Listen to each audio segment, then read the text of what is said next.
like to introduce the panelists one by one.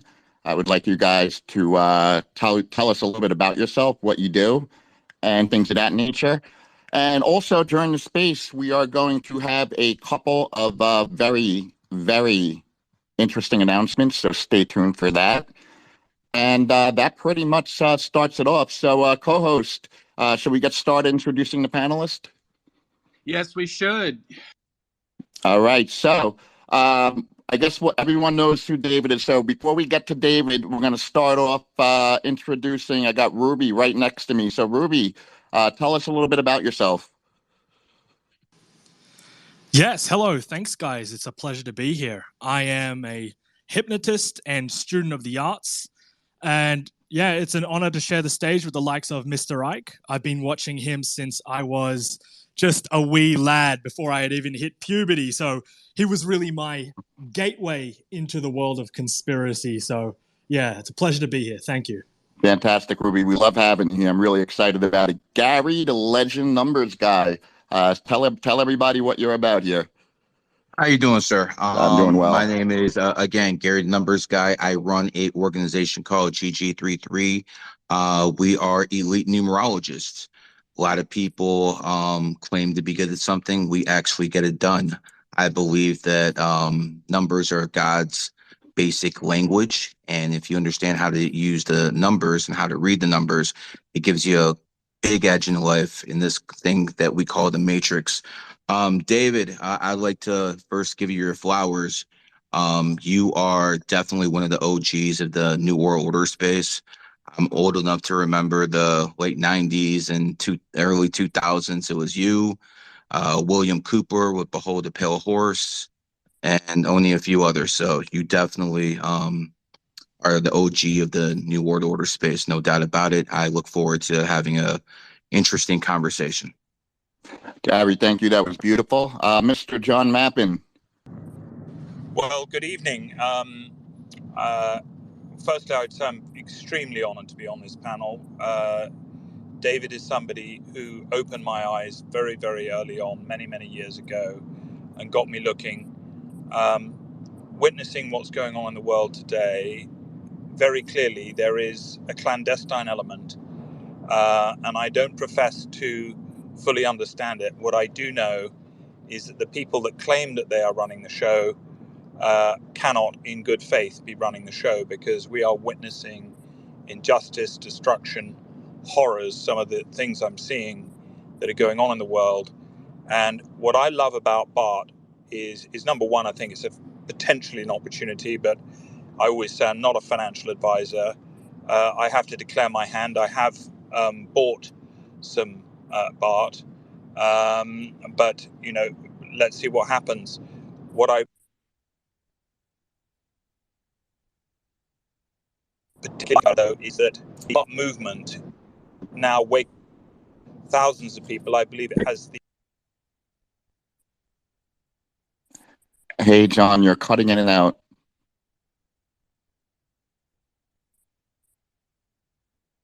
I thought that was me.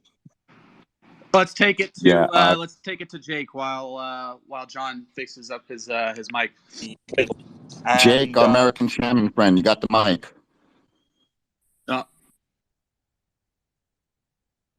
Jake, are you there, my friend? Yeah, I just didn't want to interrupt John if he was able to continue speaking. Well, okay. Yeah, no, John's just getting situated. We'll have him right back if he's set up. Jake, introduce yourself. Well, my name is Jake Angeli Chansley. A lot of people know me as the shaman that was in the Capitol on January 6th. I am a shamanic practitioner. I've been practicing shamanism for over 10 years. I have experienced things that most people would believe are impossible or most people could not imagine regarding the spirit realm, regarding interdimensional beings, regarding the truth of the world the way that it is. And that has lent me a very profound understanding as to a lot of the things that David talks about. I actually read his book, Remember Who You Are, while I was in prison. And it was a nice breath of fresh air. There was a lot in there that I was like, yeah, That's right. It lines up with a lot of my research, So it was very nice to read that, and thank you, David, for everything that you've been through. I know that you've been maligned by the Mockingbird media, and that you have experienced a lot of these battle wounds because of the information war that we are in. So, I thank you for all you do, and it's an honor to be here. And I hope I could just lend some of my some of my information regarding the spirit realm and the technology that is in the DUMS and how it relates to compartmentalization and the black budget and all that stuff. I wrote a book called One Mind at a Time, A Deep State of Illusion that kind of covers all this. So I think that whatever it is I can lend to the conversation, I will. All right, beautiful, Jake. Thank you for that. And David, the stage is yours, my friend. And the title of this space is Encounters of a Reptilian Kind. So I'll give you the mic, and I look forward to hearing what you have to say. Well, there's some great people on tonight. Congratulations to those that have got these guys together, and they all have something significant to contribute to the spectrum of what I've been talking about all these years. One of the things that it's important to do if you really want to know what's going on is you have to research a vast spectrum of subjects. And numerology comes into it, hypnotism and the psyche obviously comes into it. And what Jake was talking about comes into it big time in terms of the fact that this reality we call human is simply a band of frequency which the human senses can decode. Outside of that is infinity in all its extraordinary possibilities and potentials, infinite possibilities and potentials. So I look forward very much to hearing what Jake has to say about his experiences in that area. But I was told that this, at least way we're going to start out, is about reptilian encounters. And I've been ridiculed, obviously. I mean, yawn. So what? Since it was 1996 that I started coming across this whole reptilian phenomenon. And how it started was I was in America, apparently on a speaking tour, but no one turned up. And in a period of 15 days, and every night I was in another.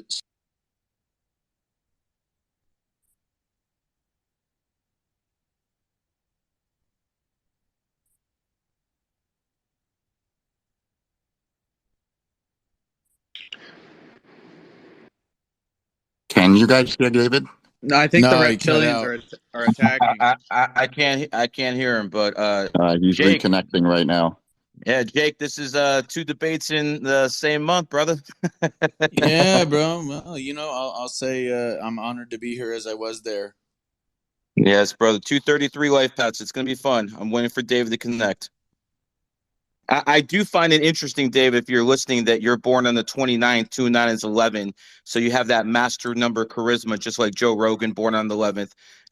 So and by the way, the only other guy who they can say is even close to you in OG status is maybe Alex Jones. I think most of the panel would agree on that. And Alex Jones is born on the 11th as well. So we'll throw a little numerology in there before everyone gets started.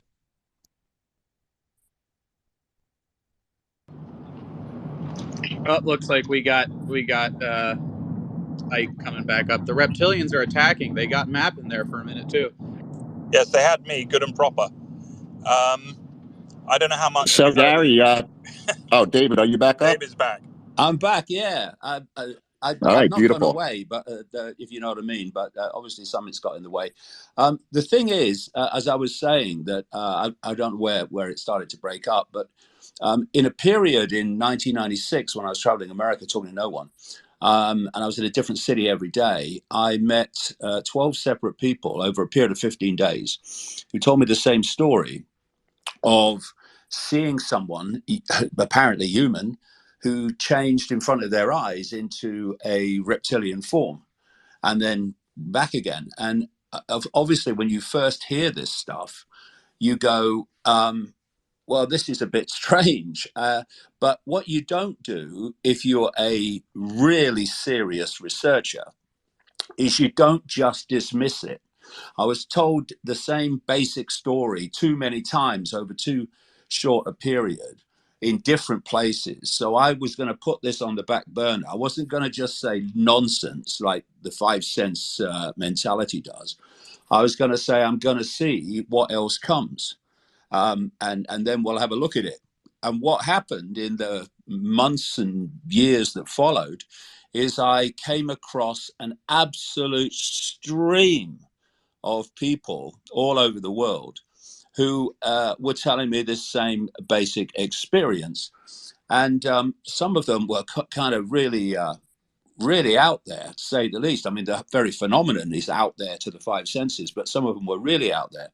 And in the end, you reach a point where you've heard the same story from so many different people in so many different countries over such a period of time that it crosses your line. And you say, I'm going to go with this because this is real. And so I first introduced the whole reptilian subject in a book called The Biggest Secret. In 1998, it came out. And it's gone on ever since.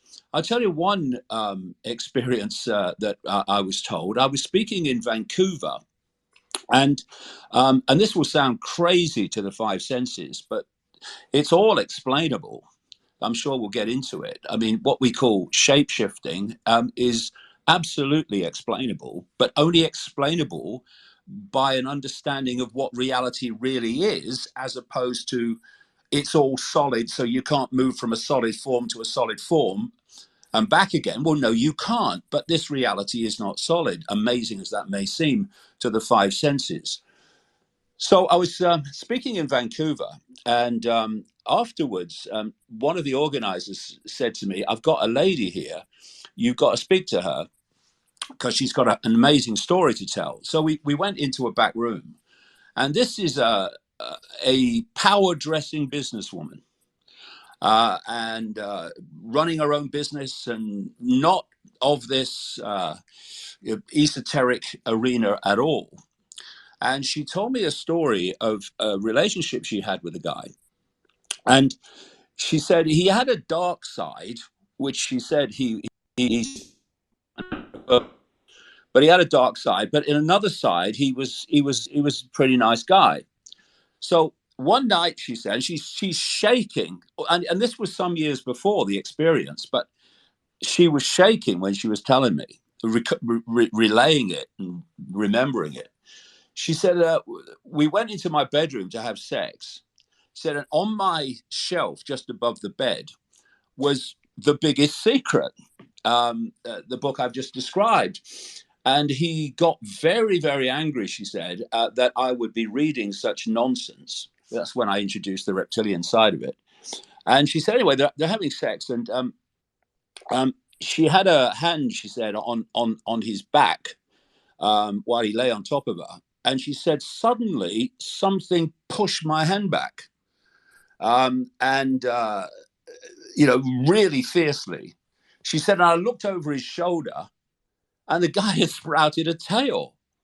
And he what he was doing as this was happening, just before this was happening in the build-up, she said he was getting incredibly aggressive, horrible. And suddenly this tail sprouted, pushed her hand back, and she screamed, and he stood up. And when he stood up, he was a full reptilian. And then very quickly it went back to human, and he left the house never to be seen again. And these stories on first hearing are like, oh, come on, man. But when you've heard them so many times in different parts of the world, say, well, something's going on clearly. So what is it? And how do we explain it? And like I say,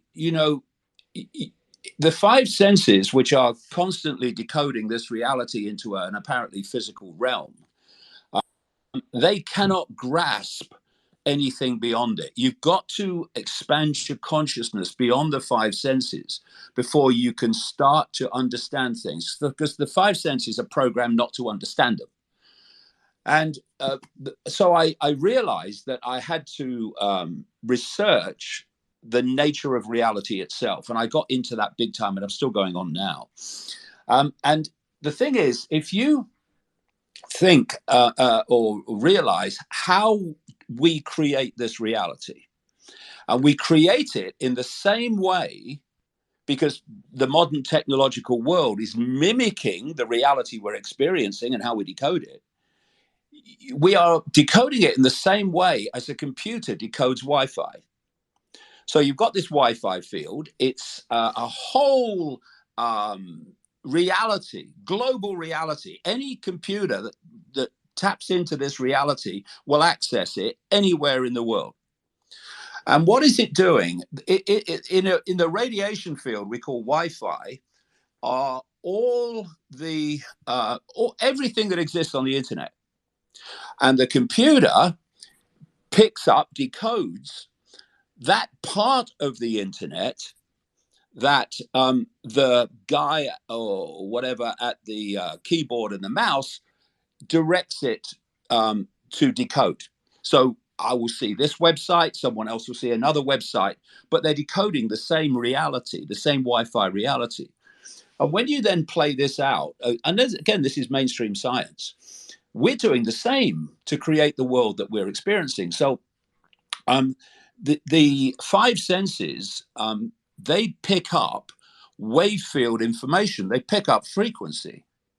And they turn the frequency information, think Wi-Fi, into electrical information, which is communicated to the brain, which then decodes it into holographic, illusory, physical, digital information. And it's at the level of the digital that Gary's work kicks in, because they're reading that level of it.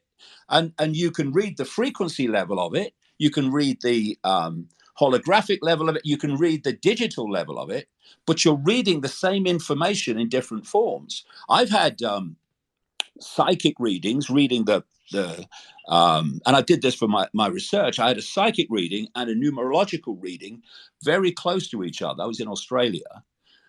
And the psychic is basically picking up frequency information. And the numerologist is picking up numerological information, digital information, if you like.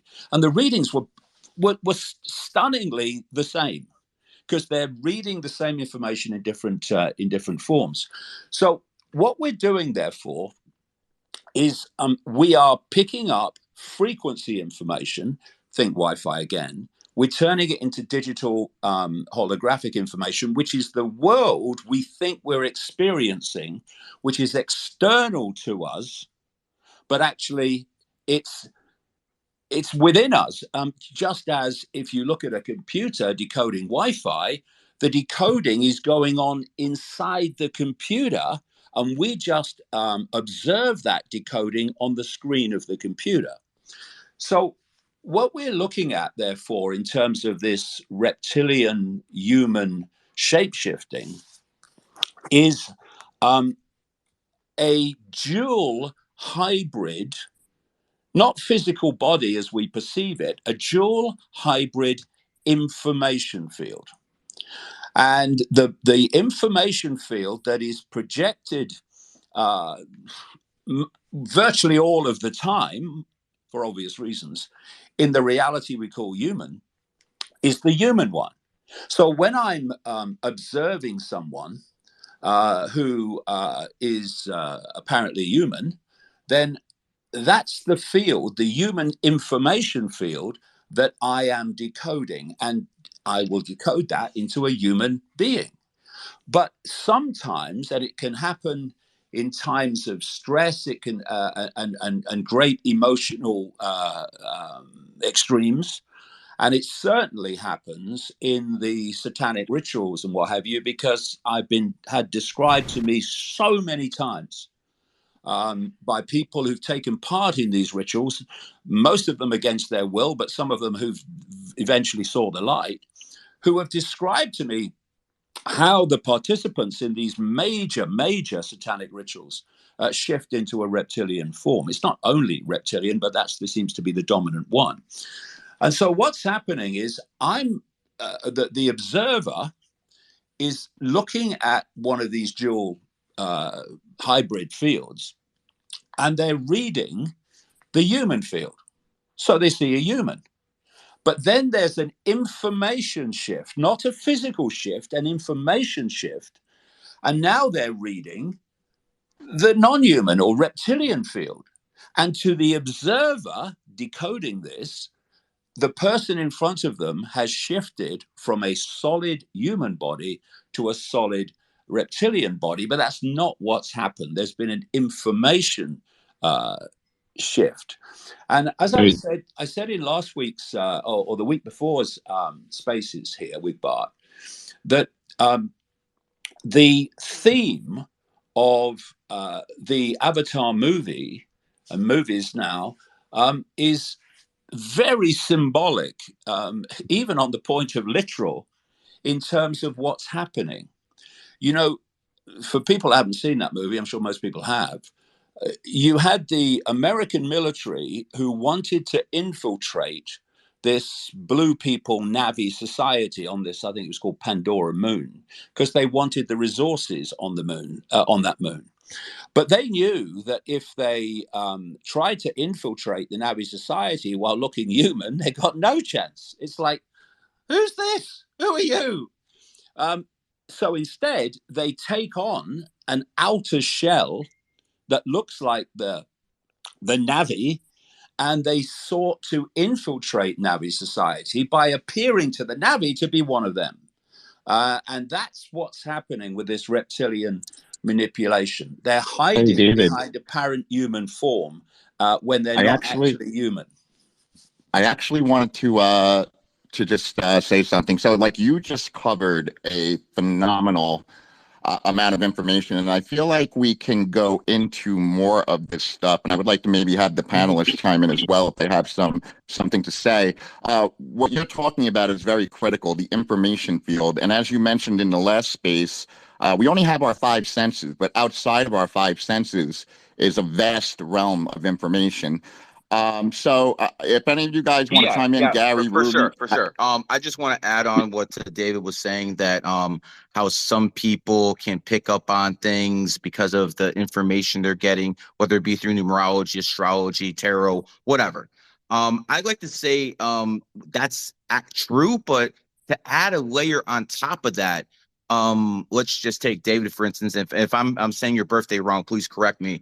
The man's born on the 29th, 2 and 9 is 11. That's a master number. So someone who's born on the 11th, someone who's born on the 29th, someone who's born on the 22nd, someone who's a 33 life path like Jake, they would be able to pick up on things a lot quicker than most people in society who do not have those frequencies. Because when you're an 11, a 22, or a 33, that basically indicates that you're an old soul. You've been reincarnated quite a few times to actually earn that right. So when you actually have that frequency, you can tap into the matrix a lot quicker than most people. The same reason they called COVID a pandemic on the 11th, same reason they attacked America on 9/11, for the reason to get emotional energy out of people, to invest that energy into this. So that's pretty much what David's talking about. Now, when it comes to other subjects, I always find it interesting that you are the one who is known for the reptilians and the grays and things of that matter. I mean, I've heard people talk about Pleiadians and all sorts of stuff. But to me, it's very interesting that the person who made reptilians, quote unquote, famous to mainstream is born 1952, the year of the dragon. I always found that very interesting. So if there was somebody to make some information with that, whether it be true or untrue, mainstream, it would be someone born in a dragon year. And of course, we add the 29 into you being an old soul. So it all makes sense to me. If people want to add on to that, Gary, go ahead. I know, Gary, you got into, correct me if I'm wrong, you got into numerology because of 9/11. And, David has been speaking about frequencies and information fields. And, 9/11, as you know, Gary, had a significant amount of numerology. David, Gary, or anyone else who wants to chime in, do you believe that, like, Gary, what are your thoughts on the matrix as far as the energetic structure of it? Well, I believe this matrix is like an energy prison. And karma is like the anchor. You honestly have to live a righteous life, because if you don't, you have karma attached to your soul, and that could keep you down for many, many souls and many reincarnations. Most people need to understand what their life mission is, and don't let I'm not a big religious guy. I'm not big into that, but I do understand why most people need religion, because most people quite freely need something to fear. And if they don't fear something, all of a sudden they start running wild, LGBT and all that other nonsense.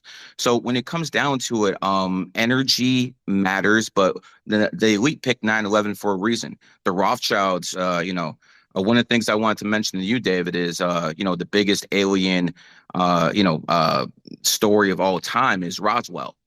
Roswell starts with RO, just like Rothschild, just like Rockefeller starts with RO. R and O is, together is 33. So it shows you, just like Royal. So it shows you what.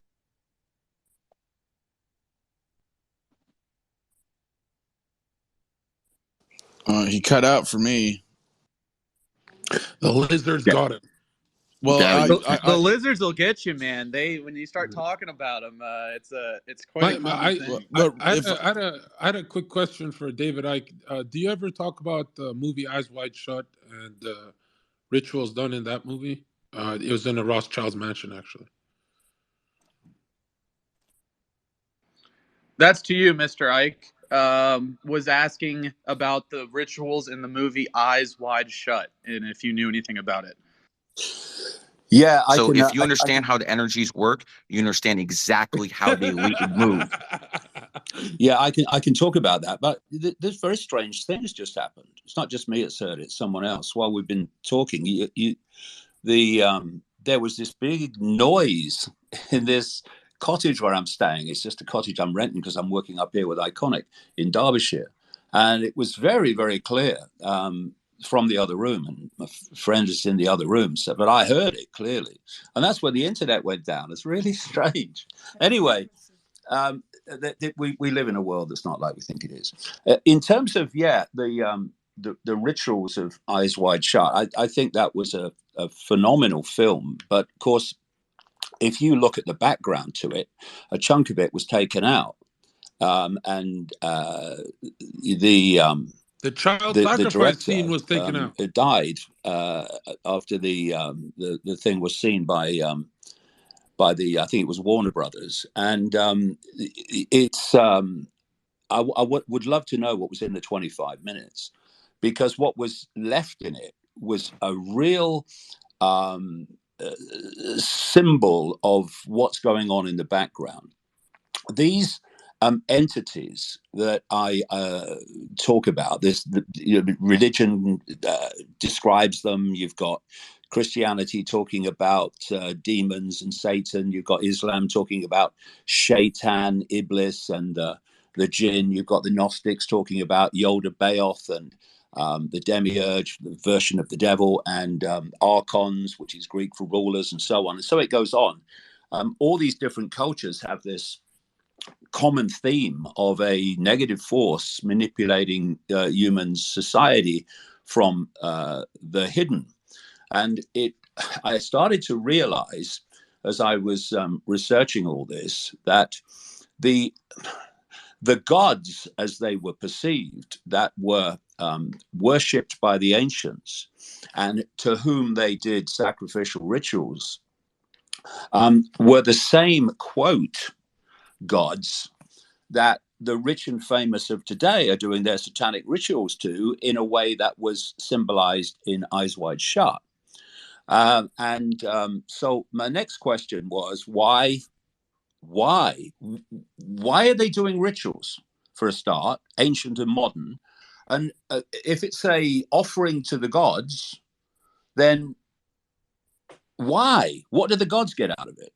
And you realize that what's happening is that these entities just outside of human sight in the what's called the astral dimension, they are feeding off low vibrational human energy. They themselves are in a very low vibrational state because, I mean, this is mainstream science again. When we feel emotion or when we think, the nature of the thought and the nature of the emotion is generating an energy, a frequency. Fear and anxiety and depression, all these things, anger, hatred, they're all low vibrational frequencies. Whereas love and joy and happiness and peace of much higher frequencies. So if you are these demonic, quote, gods, lunatics, that are feeding off human energy, then you have to manipulate humans to generate the energy that you can absorb. Otherwise, just like radio stations, the joy and love and all these things, you're not going to be able to absorb that. You don't want that in the world. You want low vibrational human emotion. And so when the Morpheus character in the Matrix held up a battery and said that the Matrix is a computer-generated dream world built to turn humans into one of these, it was a profound truth. But the point about the rituals and Eyes Wide Shut is that the offering to the gods is the frequency terror of the victim. So they build up the terror in the victim through these rituals. They're still doing the same rituals now they were basically doing a long, long time ago, centuries ago, more than centuries ago, in Babylon, etc. And as the terror is built up, these entities are feeding off that terror, that frequency, and that's the offering to the gods, the sacrifice to the gods. Meanwhile, this frequency impact on the holographic level of the body is triggering a adrenaline in the blood, which is what the Satanists in our reality conducting the ritual, that's what they drink and they get a high on it. It's like a drug. This is where all the whole adrenochrome thing comes from. So what was symbolized in Eyes Wide Shut, obviously a very mild version of it because of, you had to get it out, Stanley Kubrick. But it was very symbolic of what's going on in the background and how all these rich and famous, what I call cultists, behind this global manipulation and the direction of the world towards dystopia, that's what they're doing in secret. Yeah. I'm sorry. Gary, are you back? Yeah, I'm back. I'd good. like to have give Jake some time. I'd just say one thing. There is one frequency above love, and that's knowledge. So I'd like to put that out there. But go ahead, Jake. All right. Yeah, just so you know, Jake, we're going to get to you. Derek, you have your hand up, and I believe Ruby wants to chime in. As for the other speakers requesting, just be a little patient, and we will get to everybody at some point. All right. Welcome, Robert. Welcome, Zerka.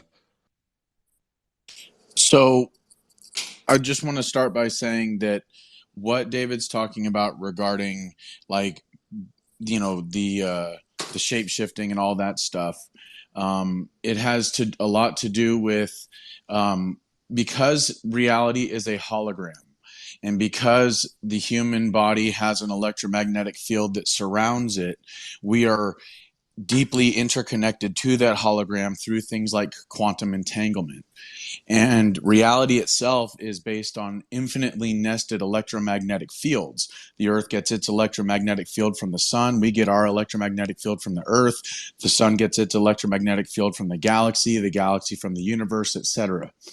Now, each of these stars that are in the galaxy are all quantum entangled with one another.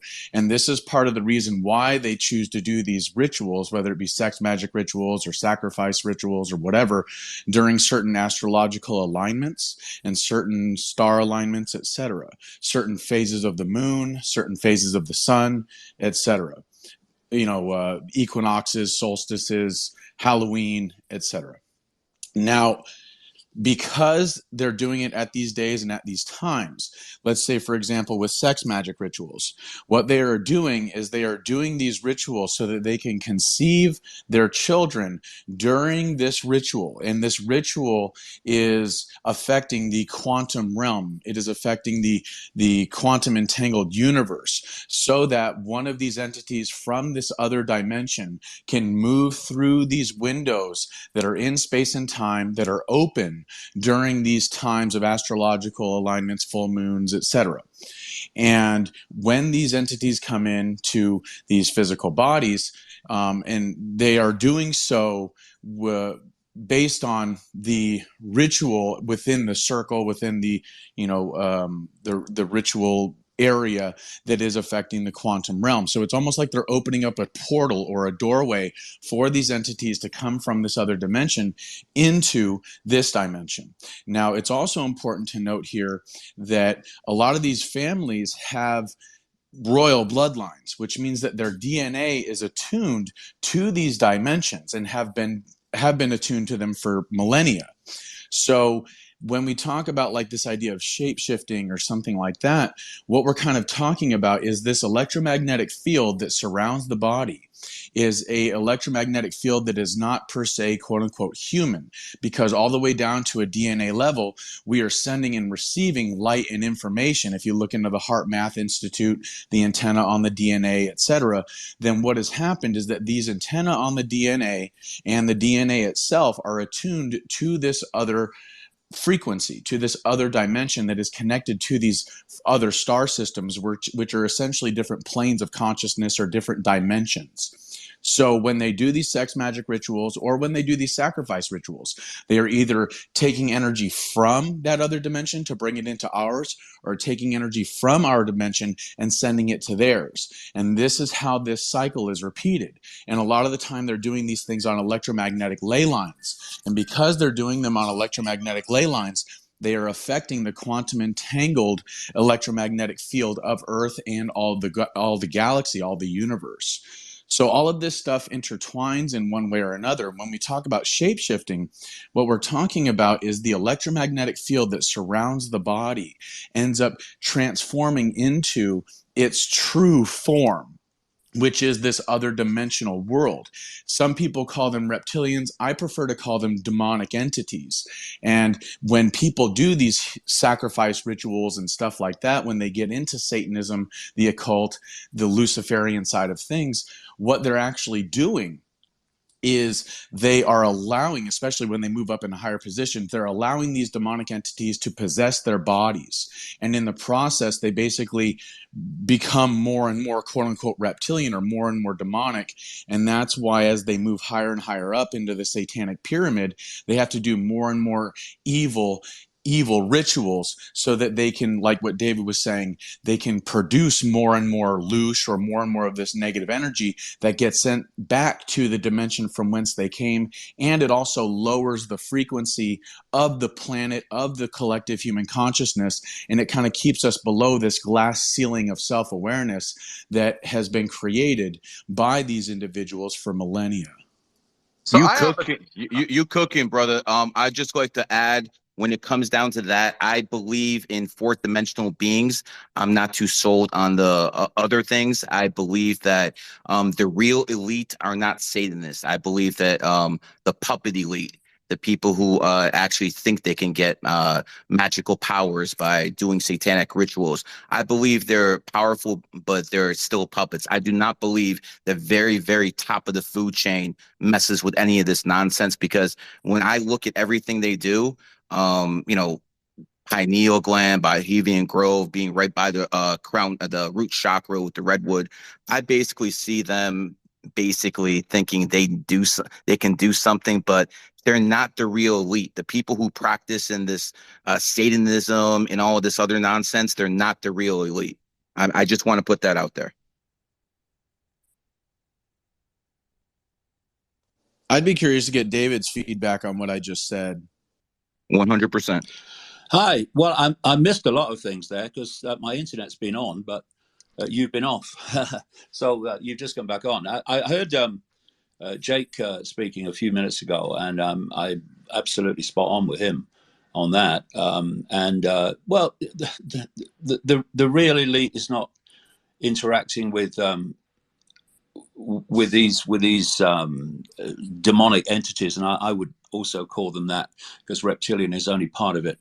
I think to be in a state of low vibrational psychopathy on a scale that beggars belief, you are in that very low vibrational realm. And so whether the elite of the elite in the background are doing these satanic rituals is, well, people have different opinions on that. But in terms of their basic mentality, they make psychopaths look like Mary Poppins. And it's one of the things that I've been trying to get across over the decades, is the scale of inverted evil that we're dealing with. And I would define evil as an absence of love, or an inversion of love. And if you look at the world, it's all inverted. Whether you look at politics, whether you look at education, science, any of it, it's all inverted. It's if you want to find the truth about anything, then if you invert what the authorities are telling you about any subject, the truth, than if you just believe what they say. So the whole world is inverted. I mean, how can you have people dying of hunger in a world of plenty? How can you have the suffering and the war that we have, which the vast majority of the human population don't want, but we get it anyway? The whole thing's inverted. If it wasn't for this manipulation, this world would be a very, very different place.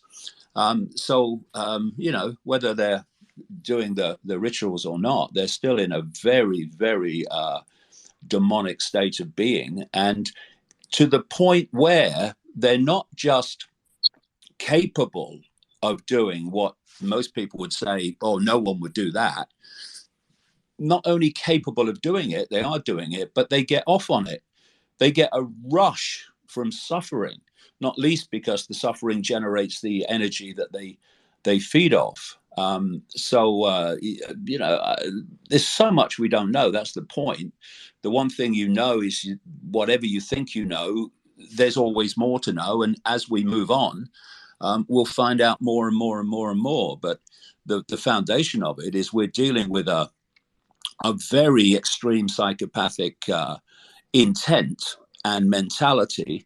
And that's why the world is as it is, because we allow it to happen by believing and acting upon the diktats of authority instead of saying, no, we're not doing it. Well, and that makes me wonder. It makes me think about what happened with the Aztecs, because they were doing these human sacrifices on top of the pyramids, and they worshipped, Kukulkan, the reptilian, the flying, serpent. And so to me, it's like, well, how many other locations was this stuff going on? I mean, we look into the Baal or Moloch sacrifices in the Middle East, etc.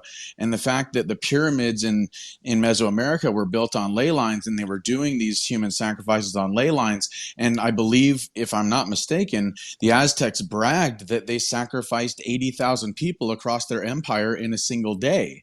Now think about what that would do to feed this low frequency entity, or these low frequency entities. Were the priests and the kings and stuff of the Aztec empire possessed by these reptilian or demonic entities? And were they getting off on all of this? Because what did they say that the gods, quote unquote, or Kukulkan wanted? They wanted blood. And I would just say, sorry, someone else coming in. I'll leave the floor. I was asking a question for Jake and David and whoever else wants to chime in. What do you believe the main purpose of these rituals are? Is it to effectuate a pattern, an energetic pattern? What are they benefiting from this? Tap into a frequency. They're trying to tap into a frequency when you do certain shapes, colors, dates. You're trying to tap into a certain frequency. For instance, in the San Francisco area is basically the root chakra of the world. Root chakra represents sexuality. And if you notice, the earth tells you that because there's a certain type of tree that grows there called the redwood. And that's where all these people go, these elite go in the Bohemian Grove to do all their little sex rituals and stuff like that, which Alex Jones exposed. Again, born on the 11th, like David's born on the 29th, 29 is 11. So you always see the same pattern. So they knew, I mean, you have to understand who we're dealing with. Most people say, how do we defeat them? You don't even understand numerology, astrology. How can you defeat them? They picked San Francisco to corrupt San Francisco because that is the root chakra of the world. Red is basically the number of sexuality. That's why in the movie The Matrix, you have the woman in red. So it's a constant pattern with these people. So they knew if they corrupted the basic root chakra, the sexual chakra of the earth in San Francisco, it would spread. And that's exactly what happened with the LGBT homosexual movement. It's the exact, if you look at the LGBT flag, it's the exact inverted, as David was speaking with, this is all inverted. It's the exact inverted colors of the rainbow. Because in the rainbow, the root in the chakra system, the root chakra is red. It's on the bottom. But in LGBT, it's on the top. What that basically symbolizes is they put lust over everything else. And the main purpose is you have to break down the family unit. You have to understand that is the main purpose of all of this. Because when you break down the family unit, then the Rothschilds and whoever controls them, if there is somebody, then they can take the kids at birth. And once you take the kids at birth, that's checkmate. So that's what I believe it's all about. Well, and yes, there is a reason for these rituals. One of them is they are opening essentially a portal or a vortex in space-time. And they are opening a portal or a vortex either to send or to receive energy from or to another dimension. And in the process, they end up affecting the quantum entangled universe. They end up affecting the collective psyche of humanity. And that is ultimately the goal. That's why I say the war that we are in is a war for the mind. The battlefield is the hearts and the minds of humanity, because the hearts and the minds of humanity are interconnected to the ley lines, which affect our hearts and our minds, our thoughts and our emotions, which are electromagnetic frequencies. That's why DC and all of the state capitals in the United States, as well as the Vatican and the London Palace, are built on ley lines. That's 100%. Why they have obelisks. That's why they have obelisks and stuff, because they are literally trying to affect the collective mind of humanity so they can control our collective consciousness. And in controlling our collective consciousness, not only do they control the destiny of humanity as a whole, but they control the fate of the planet. And so if we look at all of these locations, the Capitol building, the DC, the Vatican, London Palace, if we look at them almost like as if they have a satanic pentagram painted on top of them, and in the case of DC, it kind of does, then you envision all of the energy that is on this planet, all of the life force and the souls getting sucked into this abyss and being transported to a low frequency dimension to feed otherworldly, evil, demonic entities that have been plaguing this planet for thousands of years. You will begin to fathom and grasp the totality of the problem. Can we get Ruby to chime in? Yeah, Ruby. I'd love to hear from Ruby. And then after Ruby, Derek as well has had his hand up. But yeah, would love to hear from Ruby on this. Ruby, what's up, Ruby? Yeah, I've got a really good question for David. So, David, on September 21st, 1987, in the address to the 42nd session of the United Nations General Assembly in New York, Ronald Reagan said, "I occasionally think how quickly our differences worldwide would vanish if we were facing an alien threat from outside this world." So, David, I'd love to hear your perspective on how Project Bluebeam will take place, which, as you know, is the government's plan to fake an alien invasion for the purpose of establishing a one world government, and so with so much alleged disclosure being released from US Congress recently, David, I'd love to know, how can we tell what is authentic alien depiction versus what is illusion and intentional manipulation by the US government? Well, I think if it's coming out of the US government, then the intent will not be for the benefit of humanity. And you're absolutely right. When I was traveling around America from 1996, I first went there talking about these things. I met a load of whistleblowers, military intelligence whistleblowers, as I traveled around. Because they're on the inside, they want a vehicle to get it out, and that's why they talk to people like us. And it was very clear that the American military have what we call flying saucers, and this is a really important point. The cutting edge of technological possibility is always light years behind the cutting edge in the public arena that it seems to be. Because if you can create a false perception of the cutting edge of technology, then you can use technology way beyond that to manipulate, and the population will dismiss any suggestion that that's going on because their perception is the cutting edge of technology they see in the public arena is the real cutting edge. It's not. So there's it's clear that a lot of these craft that are flown around, and because it's beyond the perception of where the technological cutting edge is, immediately you see them, people go, it's an alien craft. Well, not necessarily so. I'm not saying they don't exist, but I'm saying that we have to be a bit streetwise and a bit more subtle here in the way the manipulation goes on. And I must say that during the 1990s, when I was involved in researching all this, particularly, the authorities were just waving their hand and laughing. They were saying that, yeah, it's just a weather balloon. Oh, yeah, you mean little green men. That's what you mean, innit? And all this nonsense. And this has gone on, of course, decade after decade, until, as you rightly point out, in very recent times, suddenly the American military are releasing footage they say are craft that they can't explain.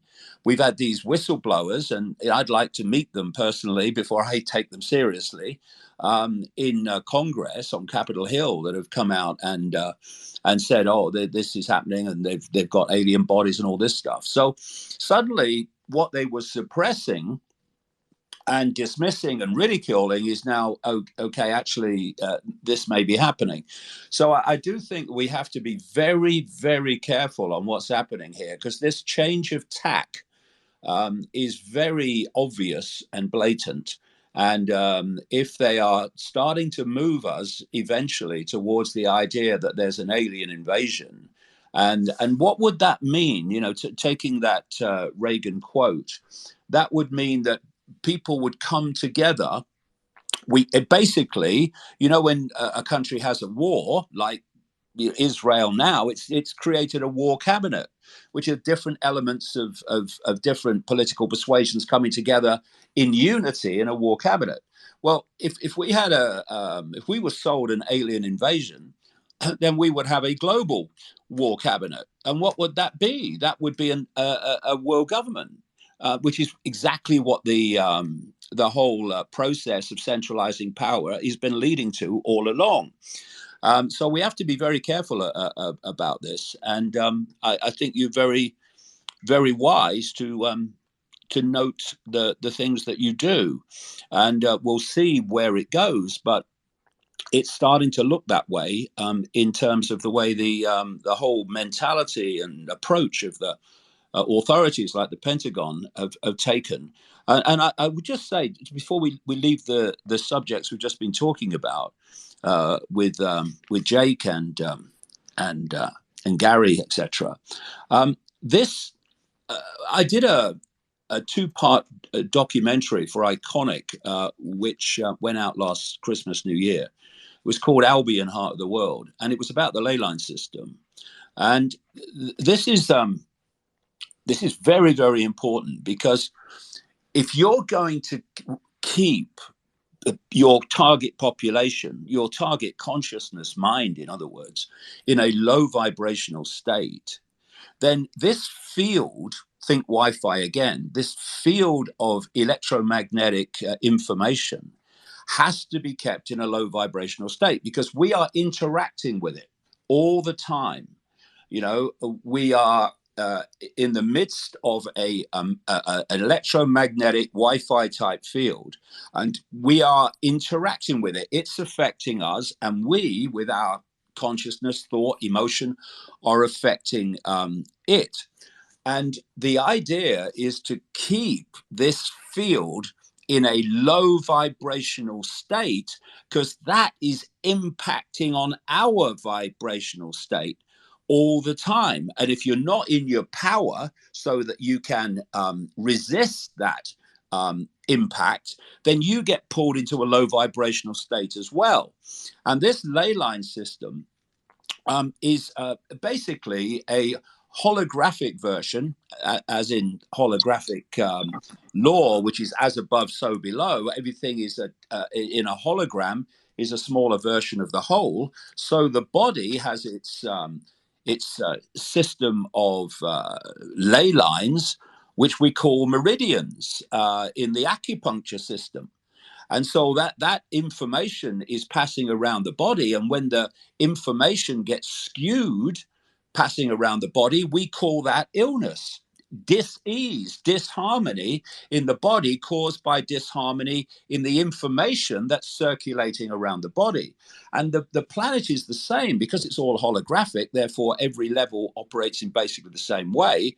If you can skew the ley line system, if you can put it in a low vibrational state and you can put it in a disharmonious, imbalanced state, well, that is massively impacting on the state of the field of which that is a part. And so when they do the rituals, as Jake was talking about, at these ley line points, and they're points where lots of lines cross, and they create a vortex when there's a few lines cross, 2 lines, 3 lines. But where you get massive centers of ley lines crossing, it creates a massively powerful vortex. And in many ways, that's where interdimensional travel can take place, if you like, because at these massive vortex points, the difference between our reality and the energetic frequency reality, what we call the astral, gets thinned out, and therefore you can interact with, quote, the gods at these big major vortex points in ways you can't elsewhere. And what the ancients did is they built their big stone circles, etc., Stonehenge, Avebury, and others around the world, and had their focus points of ritual actually at these ley line points where these massive vortexes are. And what happened then, just to take it on, is that when Christianity came along, one of two things happened. Some people in the Christian belief system wanted to suppress these so-called pagan sites, which the pre-Christians were focused upon. They wanted to suppress it, so they put churches on it. And others who were a bit more streetwise about what this energy was, they wanted to tap into that energy, and they put churches on it. And so some of these great cathedrals and churches of the world are actually on ley line points. The Freemasons put their major temples on ley line points, these vortex points, and therefore they are suppressing the frequency nature of the, I mean, if you're going to sacrifice someone at one of these vortex points, what's that going to do to the energy? It's going to lower the frequency massively. And that's what one of the key reasons that they're doing it. To push back on what he was saying, would you agree, just to go back to the alien thing, that Project Bluebeam, something most people know about, is something that is most likely going to happen? Well, for people who haven't come across Project Bluebeam, it was exposed in the 1990s by a guy called Serge Monast, a Canadian investigative journalist who died in the midst of it. Actually, as I remember, he died of a heart attack in 51, was it? In his 50s anyway, the day after he'd spent a night in jail because of what he was doing, it would seem. And what he said was that there would be a fake alien invasion, and they would use, again, here we go again, holographic technology to project things in the sky that people would take to be real. And, like I said earlier about Jesus, Muhammad, religious figures is most likely what they will project to get the people to believe this is something that's real, correct? Exactly. This would be a Deus ex machina moment where we think a salvation or savior of some sort has come. They've already preconditioned us to believe this subconsciously with religion, whether we believe it or not. If it happens using graphic technology, we'll fall. I'll tell you right now, whether you believe in Jesus or not, if you see Jesus in the sky, most people are going to start believing. Same thing with Muhammad. Yeah, exactly that. And as I was just going to say, I mentioned a little while ago that the technological development that we're seeing, the technological explosion, is mimicking our reality and the way we decode it.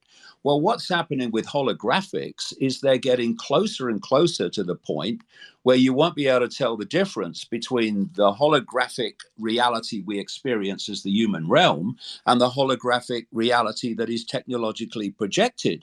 And you're absolutely right. And what I would say, I mean, I might upset some people that believe in religion here, but I have no problem people believing anything. That's their business, not mine.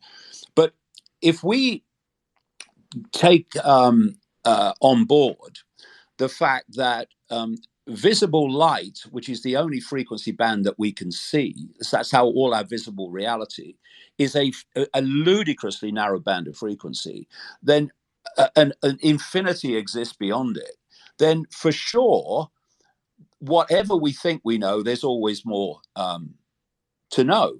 And what religions do is they build a wall around perception. Now, we were talking earlier about the way that we have to be kept in a low vibrational state.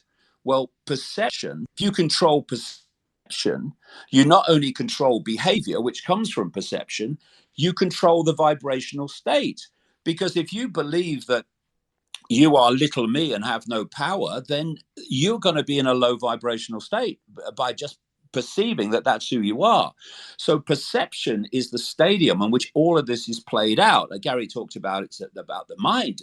Exactly, that's the perception. That's the stadium. And so religions, they build walls around a belief system, and they're not saying whatever we know, there's always more to know. They're basically saying this is all you need to know. And then you create this religion with a belief system. You create this religion with a belief system, and then you play them off against each other and you divide and rule. And, I think what religions have is valid things to say. And that's good. There's things that Christianity talks about that I agree with, and things that others talk about that I agree with, and lots that I don't. So they have validity in the sense of they're saying things that I think have validity. But if you take the whole package and repel all borders, you're stopping yourself moving on into greater swathes of knowledge. Because if where knowledge is taking you, where information is taking you, breaches the walls of the religion, then you're no longer a Christian anymore. You're no longer a Muslim anymore. You're no longer a Hindu anymore. And the pressure to conform in those societies is very powerful. And so I think religion, not spirituality, but I think religion, a perceptual prison cell to keep people from exploring those massive infinite realms of what we don't know. It's also a two-sided coin, David, because if you look about all the degeneracy that's going on, single mothers raising kids in poverty, when you look at all the rainbow movements around the world, religion held that in check. So here's the thing. I believe that when a society is degenerate, Islam, Christianity can be extremely useful. But once a society has their stuff together, like just to make an example, in the 1950s, then I believe religion starts holding people back. It's like anything else. Like the government is a necessary evil. So I think religion is the same way. When you have a population of people who are low IQ, who do not have a mother and father in the home, when you have a population that doesn't get breastfed, let's not forget, we live in a time where there's more evolved people than any time in human history. We also live in a time, because of yin yang, there's more devolved people at any time in human history. So one of the things you can do, and this is to the women out there who are listening, breastfeed your kids. That raises 10 IQ points to them. That is something you can do to help your people, to help your family prosper. So again, I don't think it's possible to change everything, but you can change from within. Like, for instance, when the vaccine was coming out, I was one of the loudest in the world, got suspended 18 times over it. But the fact of the matter is this: the information got out, and at the end of the day, you just want to make this world a better place, leaving it than you came in. That's all you can do. Beautifully Well, said, Gary. I do think Real that, quick, guys. Bands, I had tried to bring you up here, and I could not, so I am not ignoring you. Get We Zerka have up some here. speakers. Get Zerka up here. I don't see him requesting. Hold on. But guys, real quick, I will get those requests done in the next minute. So we have 3 announcements today, and I want to do one right now. So co-host, just so you guys know, BART is not just a meme coin. It is an idea. It is a movement. And if you want to support us, consider looking at our coin. But we do have 3 announcements today, and I want to get to one of them. So co-host, you got the stage. Yeah. Which one do you think we should announce first, Michael?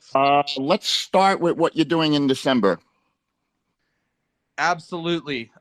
Let's give it a second. We're gonna get a tweet out from the main BART account. So maybe we'll get into that once the tweet goes out. Could I also ask everybody to share this spaces on Twitter? Yeah, absolutely. If you guys can, while you're listening to this, go ahead, give it a retweet, drop a comment, make sure to spread the spaces so we can really raise the awareness of some of these issues. The more people that share.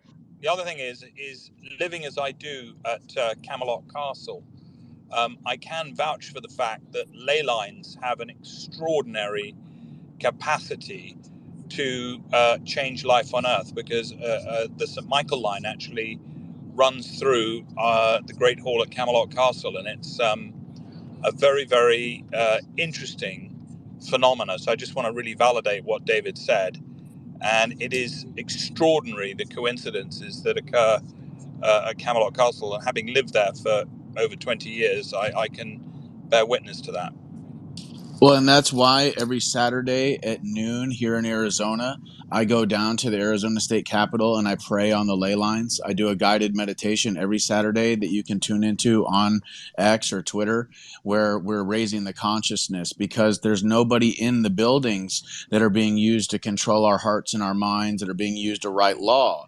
So when we go down to the ley lines and we do these prayers and these guided meditations, we have essentially taken control of the ley lines and are using them in a positive way to raise collective consciousness. So is that in fact what you were doing in your when you were in the Congress there? Were you actually communicating on a PowerPoint there? Yeah. So one of the biggest reasons I went to DC was because I went on December 12th of 2020 as well for the second Mega Million March, but also on January 6th, because if there's going to be 1 million people assembled on the ley lines, then that is going to be a very powerful surge of awakening energy on the ley lines. And when I was in the Senate chamber on the upper terrace, I sang my shamanic song. In fact, one of the most iconic photographs that has circulated the globe was at the climax of my shamanic song, where when I was singing. And so the fact that that was the image that went around the world, I thought was rather interesting. Yes, I was using the opportunity to dispel any evil or any negative energy that was in that harmonic chamber that is built on the ley lines. And then notice I also said a prayer in that chamber. So shamanically, what it was about was basically bringing God into that space, bringing the divine creator's presence into that space, because I'm of the belief that there is a lot of negative energy and a lot of low frequency vibrations that have taken place in that chamber. And because sound ends up affecting the spin of quantum particles, because our body emits things like scalar waves and stuff like that, which affect the ley lines, by singing my shamanic song and dispelling and evoking, that means getting rid of all the negativity and all the demonic spirits and stuff like that in that chamber. And then by saying the prayer, I consecrated that space. I made that space sacred once again for God. Well, you certainly lanced a boil that day, and God bless you for raising awareness as you did. You know, but anyway, it's marvelous to have all these extraordinary people here taking a look at what's going on. Capitalism is a beautiful thing, man. That's how things like this are possible. 100%. So, Derek has had his hand up for a while. Would love to get to you, Derek. How's it going? Good, man. Hey, I will have to leave fairly soon, but I just wanted to go back to when I originally raised my hand about Eyes Wide Shut. I had the pleasure of, at the time I was managing Cuba Gooding Jr., and we were doing promotion for Jerry Maguire, which obviously was Tom Cruise. So Tom Cruise had an agreement with Stanley Kubrick that he would be able to take time off from Eyes Wide Shut to promote Jerry Maguire. So during that promotion time that I was traveling around on Tom's jet with Tom and Nick, I got to go into the Dorchester Hotel. David, you'll appreciate that. You know the hotel very well, and probably the bar. I sat in the bar with Stanley Kubrick and another crazy director, Tim Burton, Tom Cruise, Nicole, Cuba on my left, and Cuba's assistant. And we just sat in there. And when we got in there, Stanley Kubrick and Tim Burton had already been in there for probably 2 hours. So they were a little bit liquored up already. And this was during a break for Kubrick. Now, understand that Kubrick is one of the most detailed and meticulous directors ever. He will shoot the same scene 300 times if he has to. He exhausts his actors. I heard lots of stories from Tom and Nick about Kubrick. Now, I got to ask Kubrick to his face because Tom gave me a copy of the screenplay, and I read the entire screenplay. And I was asking him what this movie was about, because at the time I wasn't really necessarily aware. This is 1996. And I was aware like how Hollywood worked because I managed an A-list actor. It was a strange conversation, but I asked Stanley, I said, what's this movie about? And he basically said, it's about exposing the evil of this world and everybody that runs this thing. And he went on to talk about these rituals that everybody's talking about.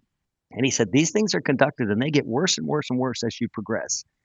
And he was telling me about these things. And Tim Burton said, oh, are you going to tell him about the moon landing? And Tom Cruise said, what? What about the moon landing? And he goes, go ahead, tell him that I shot the moon landing. Go ahead and say it to them. And he did, right to my face. So if you doubt my story and know that I was there during that time, I can post up in the nest a video that we made during the promotion of the movie Jerry Maguire called Europa. And this is, it's just a trailer, but I was there in England with Stanley Kubrick, and I got to talk to him for probably an hour and a half. A very, very fascinating gentleman, gone very, very controversial. And if you know anything about how he has hidden secrets and truths within his movies, do a little bit of background study on The Shining and how he was disclosing the moon landing within The Shining. There's lots of things to that guy. And it was a very, very interesting conversation. I wouldn't have believed it unless the guy said it right to my face. I would have said that I was a complete nutcase. But I'll post that promotional video up in the nest so you guys can see. But yeah, that took place. Thank you for that, Derek. Since Can I hold on, come hold in on. there? Since he was in that sphere, Hello? are you still in that sphere or in Hollywood or not? No, not even Okay, close. now That's why I live in Mexico. okay, brother. I live in Mexico because when you leave these people, they come for you. Okay, so is it safe to say that without being some kind of sexual deviant, it's very difficult to make it to the top? You definitely have to participate in all the festivities. How about that? Because they have to have evidence in case you want to flip on them, correct? That's what Epstein's about. It's a blackmail operation. It was a honeypot operation to get politicians to do what Mossad wanted, and they fuck with the wrong guy when they went after Donald Trump. He was higher up the food chain. Look, and keep in mind, everybody, that Luciferianism is very, very real, and they are required to tell you the truth. That's why there's truth in the religions and truth in everything. They're required to tell you the truth, but they also lie to you. It's called plausible deniability. So they could say, hey, we told you the truth and we told you the lie. You accepted the lie because it was more convenient. The call it Luciferian is one thing, but you could also say it's basically they understand how karma works. And if they tell someone they're doing something and then they do it, their karma's released because they actually told them. So I'm not sure if that's Luciferian or if that's just how the system, the matrix and karma works itself. It's a little bit different. Well, it's hard to say, but David, I just wanted to quickly ask David. So just so you know, you're familiar with that bar at the Dorchester, right? I think the reptilians have attacked Sir Ike again. He dropped off. Up there, he's back again. You might have to repeat your question. Oh, I just wanted to know, David, are you familiar with the Dorchester? Oh, he's gonna. No, I don't. David, are you familiar with the Dorchester? No, I don't go into flash hotels like that. I tell you what, that story I was absolutely fascinated by because it confirms what I've come across. And have you seen a DVD? I think you can see it on the internet now. It's by a friend of mine in America who's a movie maker or a filmmaker called Jay Weiner. I know it very well. Yeah, and his two well, they were DVDs when I saw them. He sent them to me. One was about Stanley Kubrick hoaxing the moon landings, basically, and also The Shining and how Kubrick was giving you, if you knew what the symbolism was, he was telling you that he did the moon landings. And what I found, he was disclosing the whole thing through The Shining, and it pissed off because he was making Stephen King's movie. And he pissed off Stephen King so bad because he was changing the story to a degree. Yeah, totally. 100% fact. Yeah, and what I found fascinating... All right, guys, real quick. What I found fascinating... real quick, guys. Ruby has his hand up. We're going to get to him in 1 minute. I want to give it back to the co-host real quick. So if you guys look up at the Jumbotron, you will see a new tweet that has been pinned with a phenomenal edit by the art department. The BART team wanted to announce, and is proud to announce, that the NFT collection, which was tweeted about and revealed last week, will be premiered and unveiled at Art Basel in Miami. It is December, I believe, 7th through the 9th. I think I got those dates right. The NFT collection will be unveiled at Art Basel. More details are going to be coming about that soon. But check that pinned tweet. Give it a retweet. Give it a like. Watch the video. And I cannot wait to see all of you guys at Art Basel in Miami. And also, if I'm not mistaken, you guys, are you announcing the party yet or no? Yep. So that's part of it. The BART team will be sponsoring one of the largest after parties in the crypto circle at Art Basel. The whole thing is going to be a branded experience. I suspect there's going to be a street art campaign, murals of BART all around Miami. It's going to be very cool. Oh, this is in Miami? This is in Miami. Oh, well, then you'll see me. Amazing. Beautiful. I can't wait to see you guys. Additionally, The BART team wanted to announce that for the NFT collection, it will require a buy and burn of the token. So we'll get into more details on that a little bit later.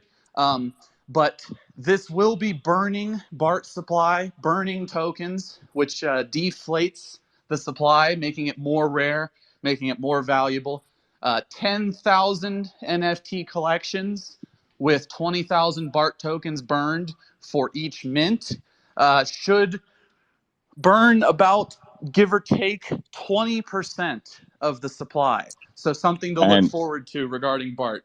And you guys got a really cool idea for the NFT collection. I'm not going to spoil it, but I'm just going to tell you it's going to be really cool and really funny. So that's awesome. Thank you guys for announcing that. Ruby, and then we have another person with his hand request, Mr. Reptile. And one last thing, Mr. Bands, I have approved you like 10 times. And for whatever reason, I cannot get you up here. So I'm not ignoring you, my friend. All right, Ruby. Yo, guys, let's just take a moment to appreciate the host and, for putting this thing together. Let's bless them with a follow. David, recently I was chatting with an old friend of yours, and something they said was fascinating to me, and that was that we don't quite know who Trump is, and we're quite stumped by that. They were saying, is he Knight of Malta? What is he? I would love to get your take on what club Trump belongs to. Well, that's a long story with a lot of background. But what I would say is, we've got to be very, very careful about politics, and we've got to be very careful about looking for saviors. If people want saviors, they should find themselves a mirror. We've got 8 billion people in the world, and the number of people in full knowledge that are directing it towards this dystopia is tiny by comparison. So it's not about the power of this demonic force, if you like, to impose its will. It's the power of acquiescence by the population that's allowing this to happen, because clearly it couldn't happen unless enormous numbers of the population acquiesced, either through believing whatever they're told by authority, or by not believing it, not really wanting to do what authority says, but being too frightened of not doing it because of the perceived consequences, so they do it anyway. Those two mentalities have been behind every tyranny in history. That's what's allowed it to happen. And what I would be very careful about with people is looking at political saviors in the sense that what they do is buy time.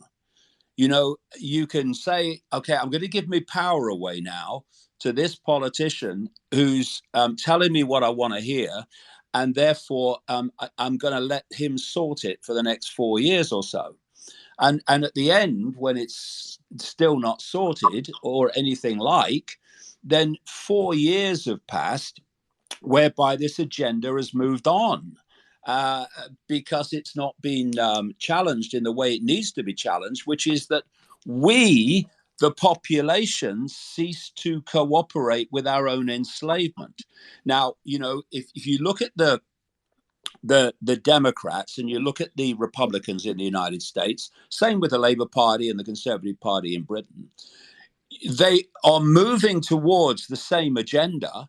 They're just doing it at different speeds, because the Republicans, like the Conservative Party in Britain, they have a natural base that doesn't want this crap that's going on.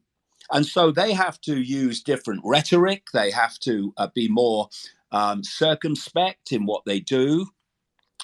But it still moves on in the direction that this agenda wants. It just does it more slowly. So when you've got the Biden administration, which was obviously what was going to happen when he came in, and you've got the Labour Party under a guy called Keir Starmer, a trilateral commission member, by the way, who leads the Labour Party in this country and is highly likely, as the polls stand, to be the next prime minister.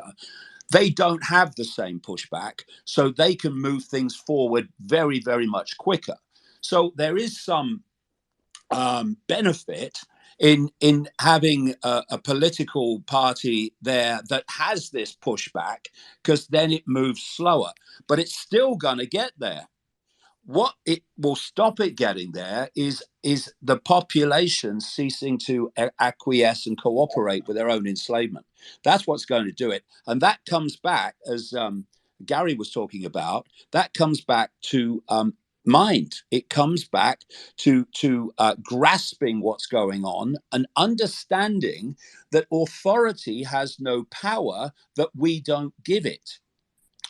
We experience authority with it imposing its will upon us, but what we don't realize is that power to impose has come from the power we give it in the form of acquiescence.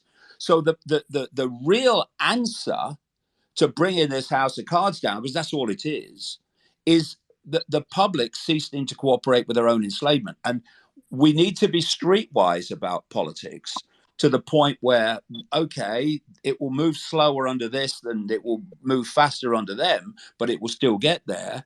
And we're not going to give our power away to a politician to sort it, because we have the power to sort it. And that's exactly Congress. why they want to. That's exactly why they want to break the family unit. I'm just showing you how it goes from spiritual to material, because everything he just talked about right there, they are breaking the family unit to get the process moving quicker and quicker. Because if you don't have a family member to depend on, if you don't have a mom and dad, guess what? It's Big Daddy government. So this is how the actual system works. And that's why I'm running for Congress, just saying, because I'm not a politician and there are no strings on me. Hey, Gary, weren't you running for president? I'm getting there. We have all right. So listen, we have GG33 Jake running for Congress. We'll support him. Have 100%. Everyone in this room, if you know people in Arizona, the great state of Arizona, and that's because a 33-year-old life path can make things happen. Go ahead. Beautiful. All right. So we got a couple of people with their hands up. We're gonna go to Reptile, then Sherry. Reptile, that's your David. This is your biggest supporter of all time, right here. Hey, David. Hey, Gary. I'm mate. a huge supporter of David Icke. It's an absolute honor, mate. And just listening to you speak again, it kind of goes to show that David's so much more than just the reptilian thing. And I just finished reading The Trap, and it's amazing. But I've got to say just a couple of things.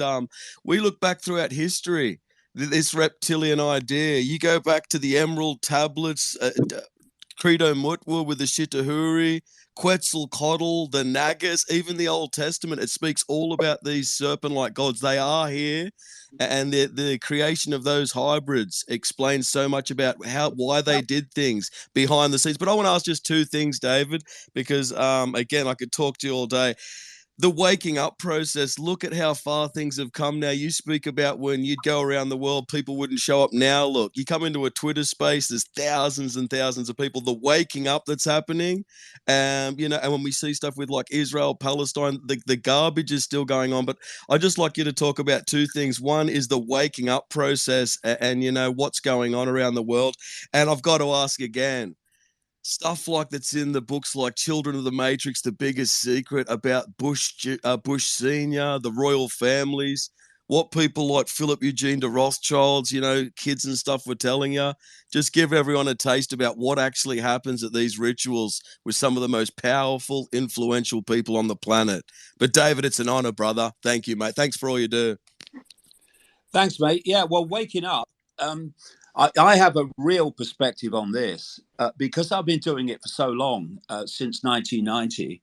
I can appreciate the scale of wake up that's going on. And if people are quite new to this, they will say, and I absolutely understand it, more people should be waking up. And the more, the merrier, of course.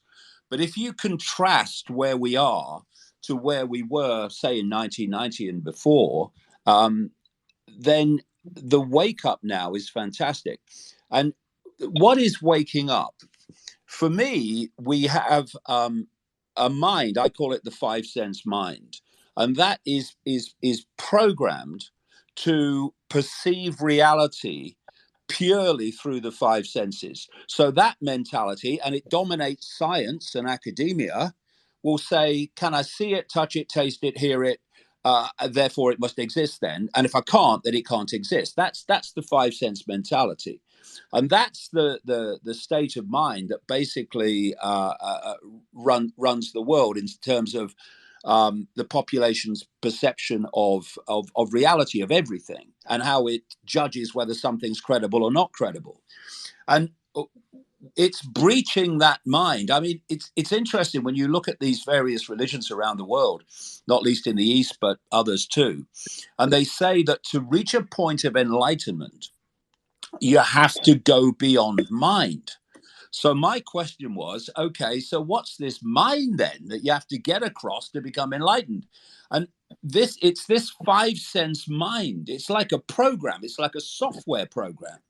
And once you breach its walls, and how do you do that? You realize that whatever you know, there's always more to know. That immediately, that understanding takes you beyond the walls of the five sense mind, which is telling you, no, this is all you need to know. And once the process starts, it starts to expand, it gets faster, it expands and expands and expands. And that's the wake up. And that's why people in so many greater numbers now are starting to see the world in a totally different way.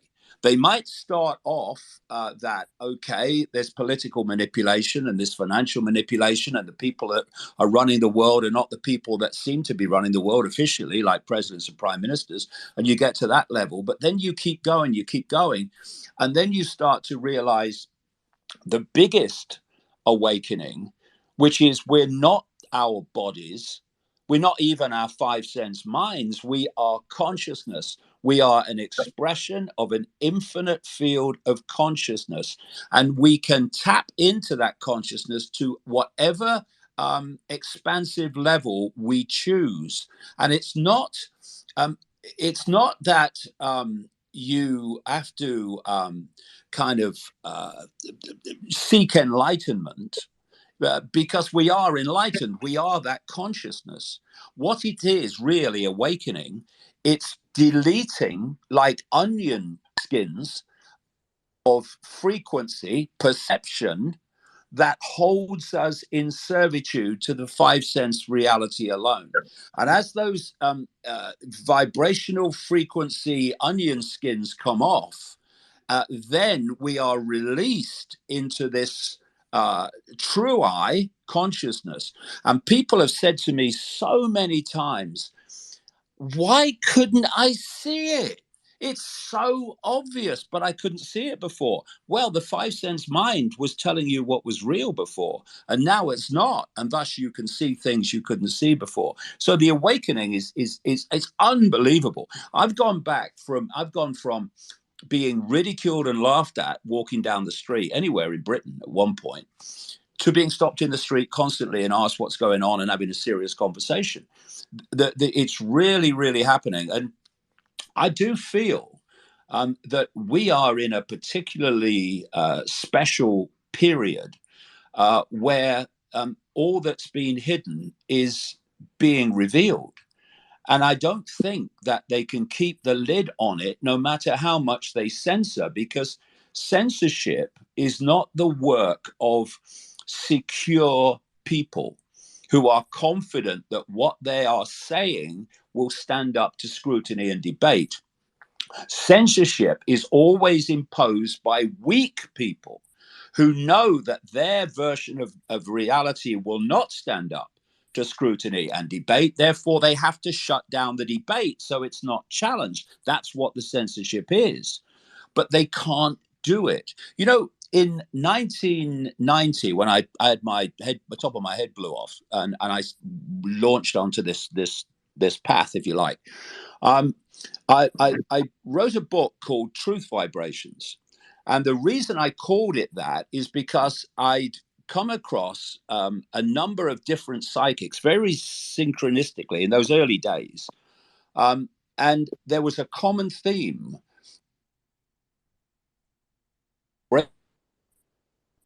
that was going to awaken the people from their coma, and the most awake would be touched first, and then the more asleep would be awakened. And one of the other things, and this is the key, that's why I call it truth vibrations. It's the theme was, all that's been hidden from us is going to be brought to the surface where we can see it. Now, in 1990, when I wrote that, there was absolutely no evidence that that was going to happen. But look at it now. Look at what we don't know now, or what we know now, rather, than we didn't know 3 years ago when COVID hit, when 5 years ago, 10 years ago, 50 years ago, even massively more. We are starting to see the veil lift.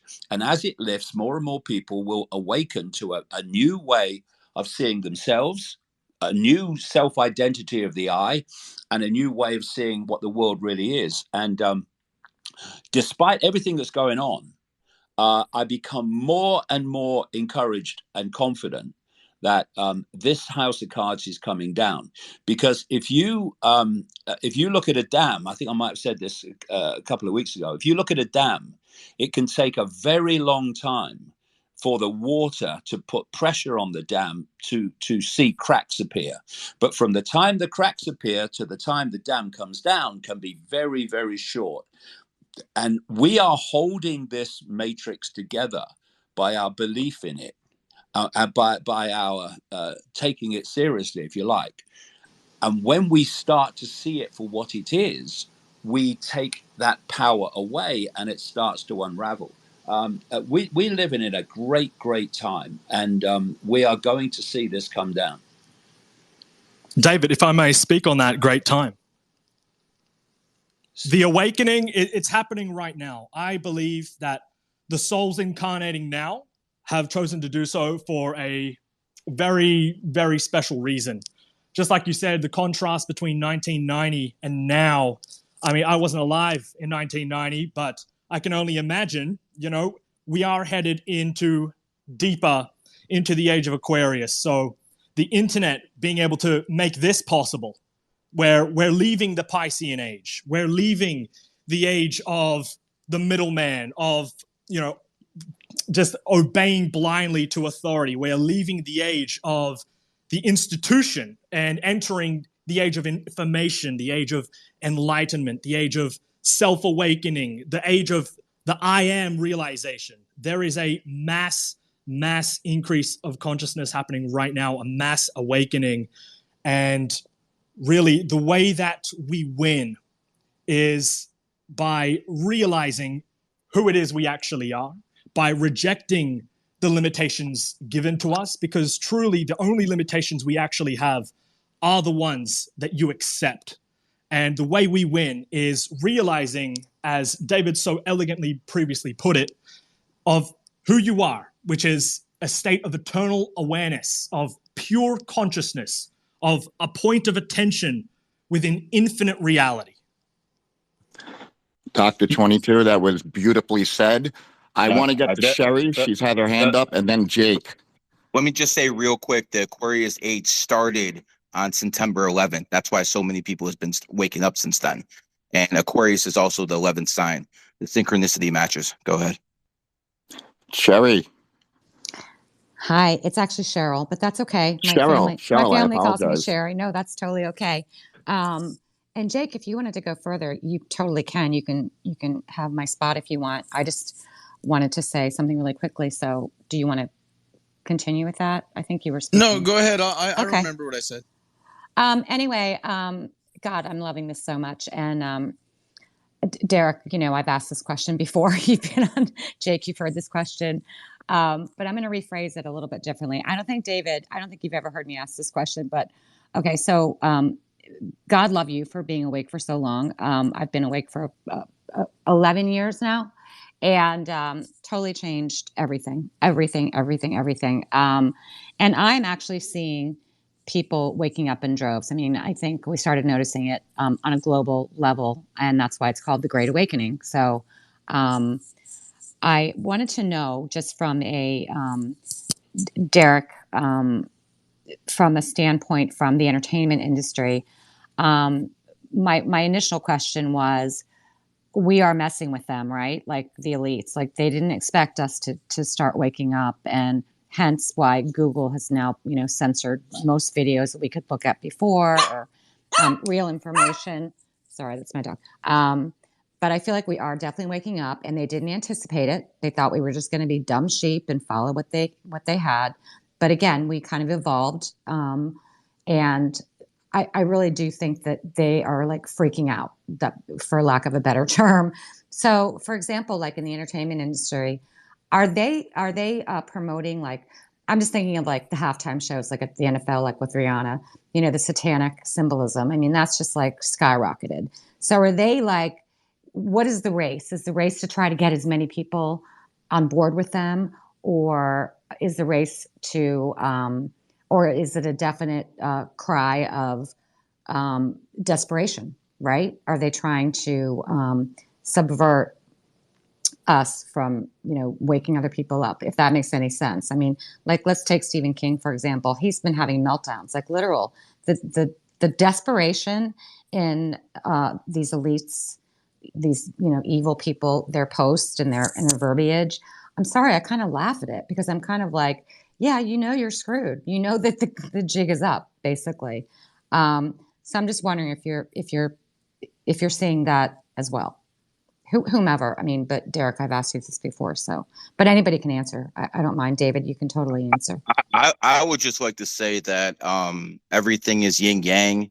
And while I agree with everyone on the panel that we are in an awakening where there's more enlightened souls than any time in human history, we also have more devolved souls, more woke people, more people who don't rely on anything, don't believe in anything but the state. So it's a catch-22 here. Like, want everyone to be aware of that too. Well, I'll just chime in, I suppose. And it kind of ties into what it is that I was going to say.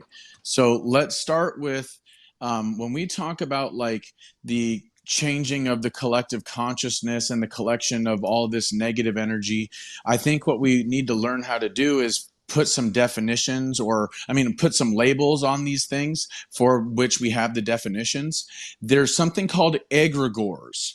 And egregores are like collective thought and emotion bubbles that are either positive or negative.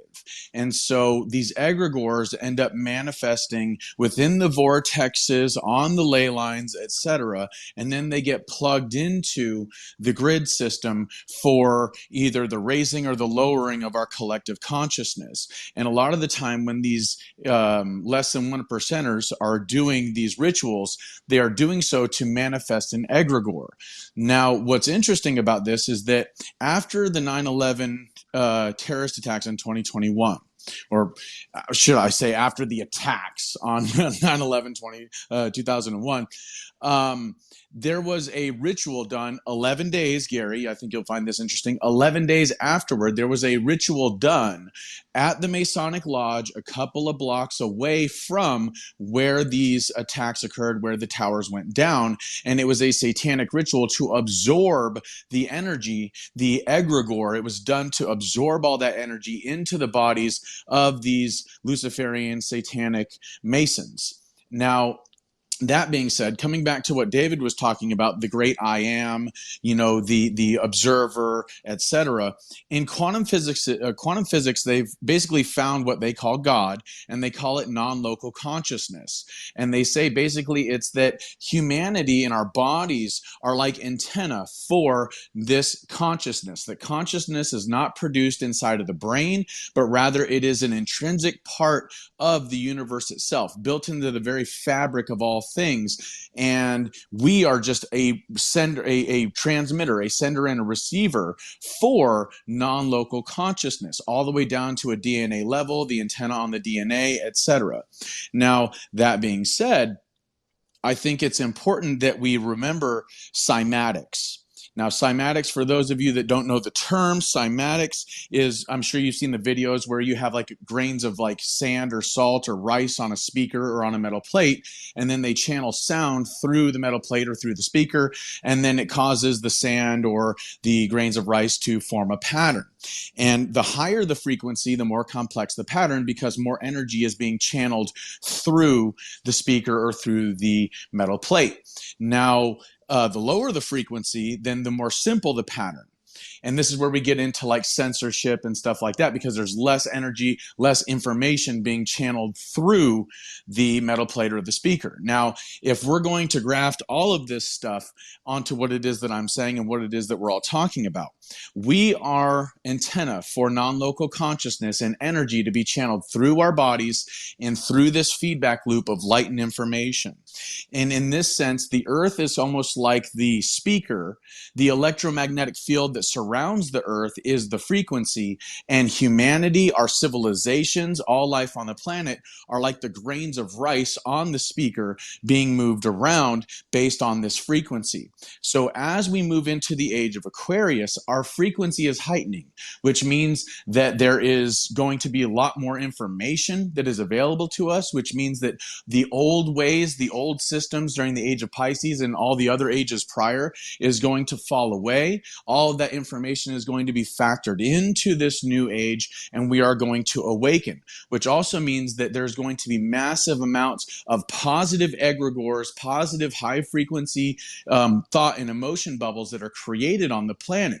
And in the process, what's going to happen is that these demonic entities, what we're calling reptilians in this space, these demonic entities are basically not going to be able to exist in this high frequency state of humanity's collective consciousness and the earth. And it will be like a lake of fire for them, and they will want to go back to the dimension from whence they came. And for humanity, it'll be like chilling in a hot tub, because we are able to imbibe and absorb these high frequencies of light and information. No one says it better than you, Jake. David, quick question for you. You said in about 30 minutes ago, you made the die within disease analogy. I'm big on letterology. I'm big on the numbers behind the letters.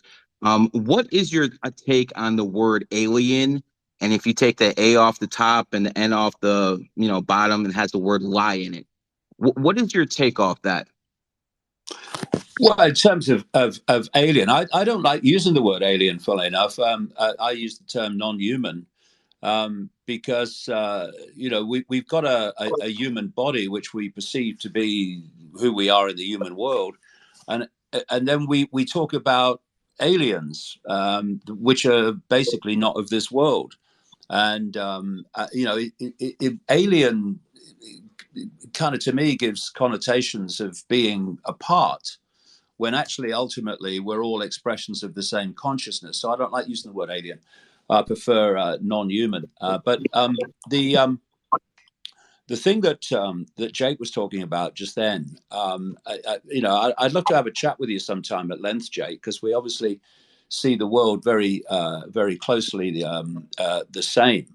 And what you're describing, I've been using the symbolism over the years of a guy sitting at a computer with the mouse and the keyboard, and basically directing where they want the computer to go. And if you take that guy to be symbolic of expanded awareness, what some people call God, you are in this world, but you're not of it, in terms of the direction you're getting, the inspiration you're getting, the intuitive knowing that you're getting. And what this demonic force wants to do, and you've described it there very well, is to disconnect the computer from the keyboard operator and isolate the computer in its own sense of reality. And it's the very same in principle as the computer getting a virus. And first of all, you see the computers slow, and you think, what's wrong with my computer today? And it gets worse and it gets worse.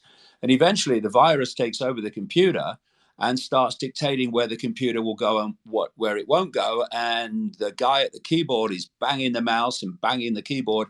and nothing's happening. The computer's not responding. And that's the state that they want us in, which is why they are seeking to lower the vibrational state of the field that we're interacting with. And this brings us into a whole new way of looking at what people like Ray Kurzweil at Google call the cloud, which Elon Musk is helping to create with his low orbit satellites. And he's the leader in this, but there are others doing it as well. And for me, what this electromagnetic, technologically generated electromagnetic field, the cloud, is doing through the towers and to hit every inch of the planet from low orbit satellites, it's creating a technological, if you like, intervention in the electromagnetic field to make it more difficult. They are desperate. This is not being done as an attack, if you like, as an offensive move. It's being done as a defensive move because consciousness is awakening and they're trying to shut it down. And if the whole idea of connecting artificial intelligence to the human brain, which again Musk is involved in with Neuralink, but there's others too.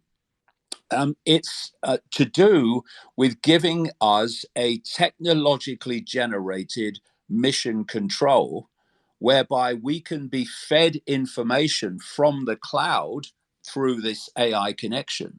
And so when Kurzweil says, and he said it a few years ago now, that that by 2030, that was the date he gave, humans will be beginning to be connected to artificial intelligence, the brain, etc.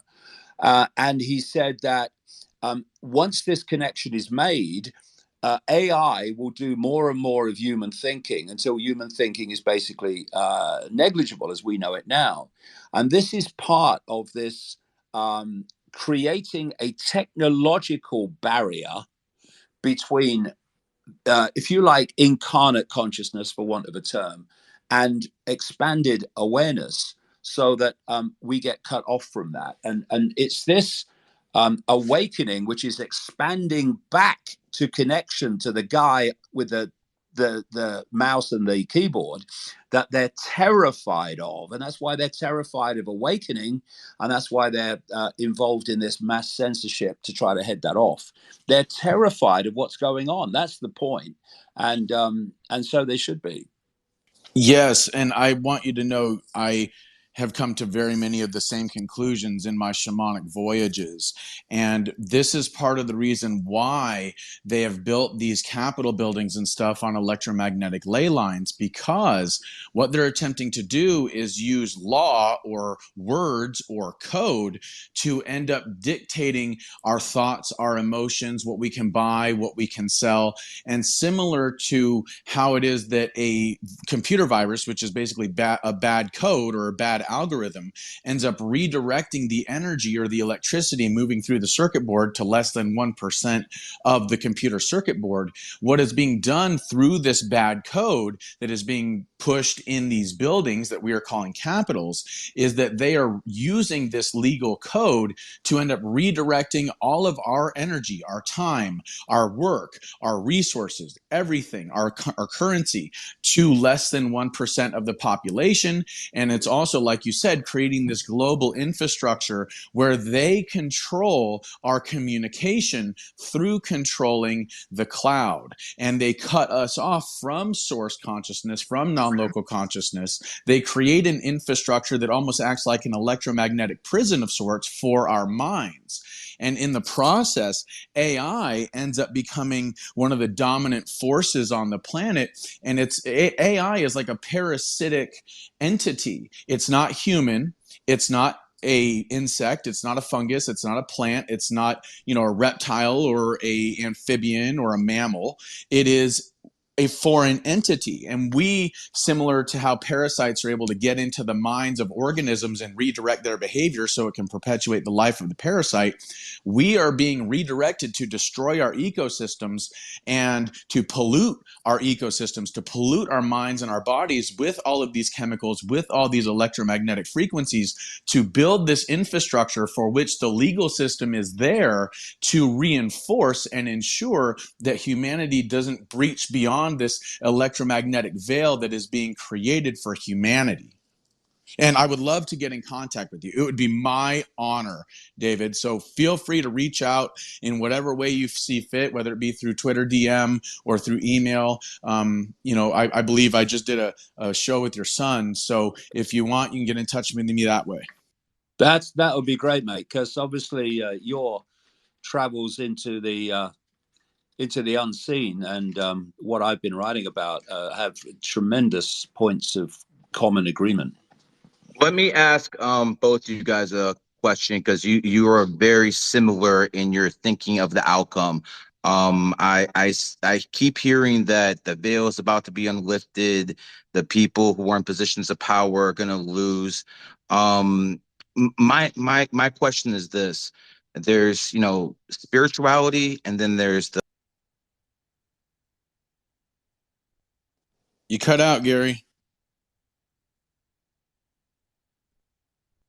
And while you're coming back, I'll say they already lost. Okay, if we look at this in like a 5D chess move kind of way, they've already lost. Okay, the reality that we are moving toward is one of unity consciousness. It's one where the veils are not going to be lifted; they are being lifted.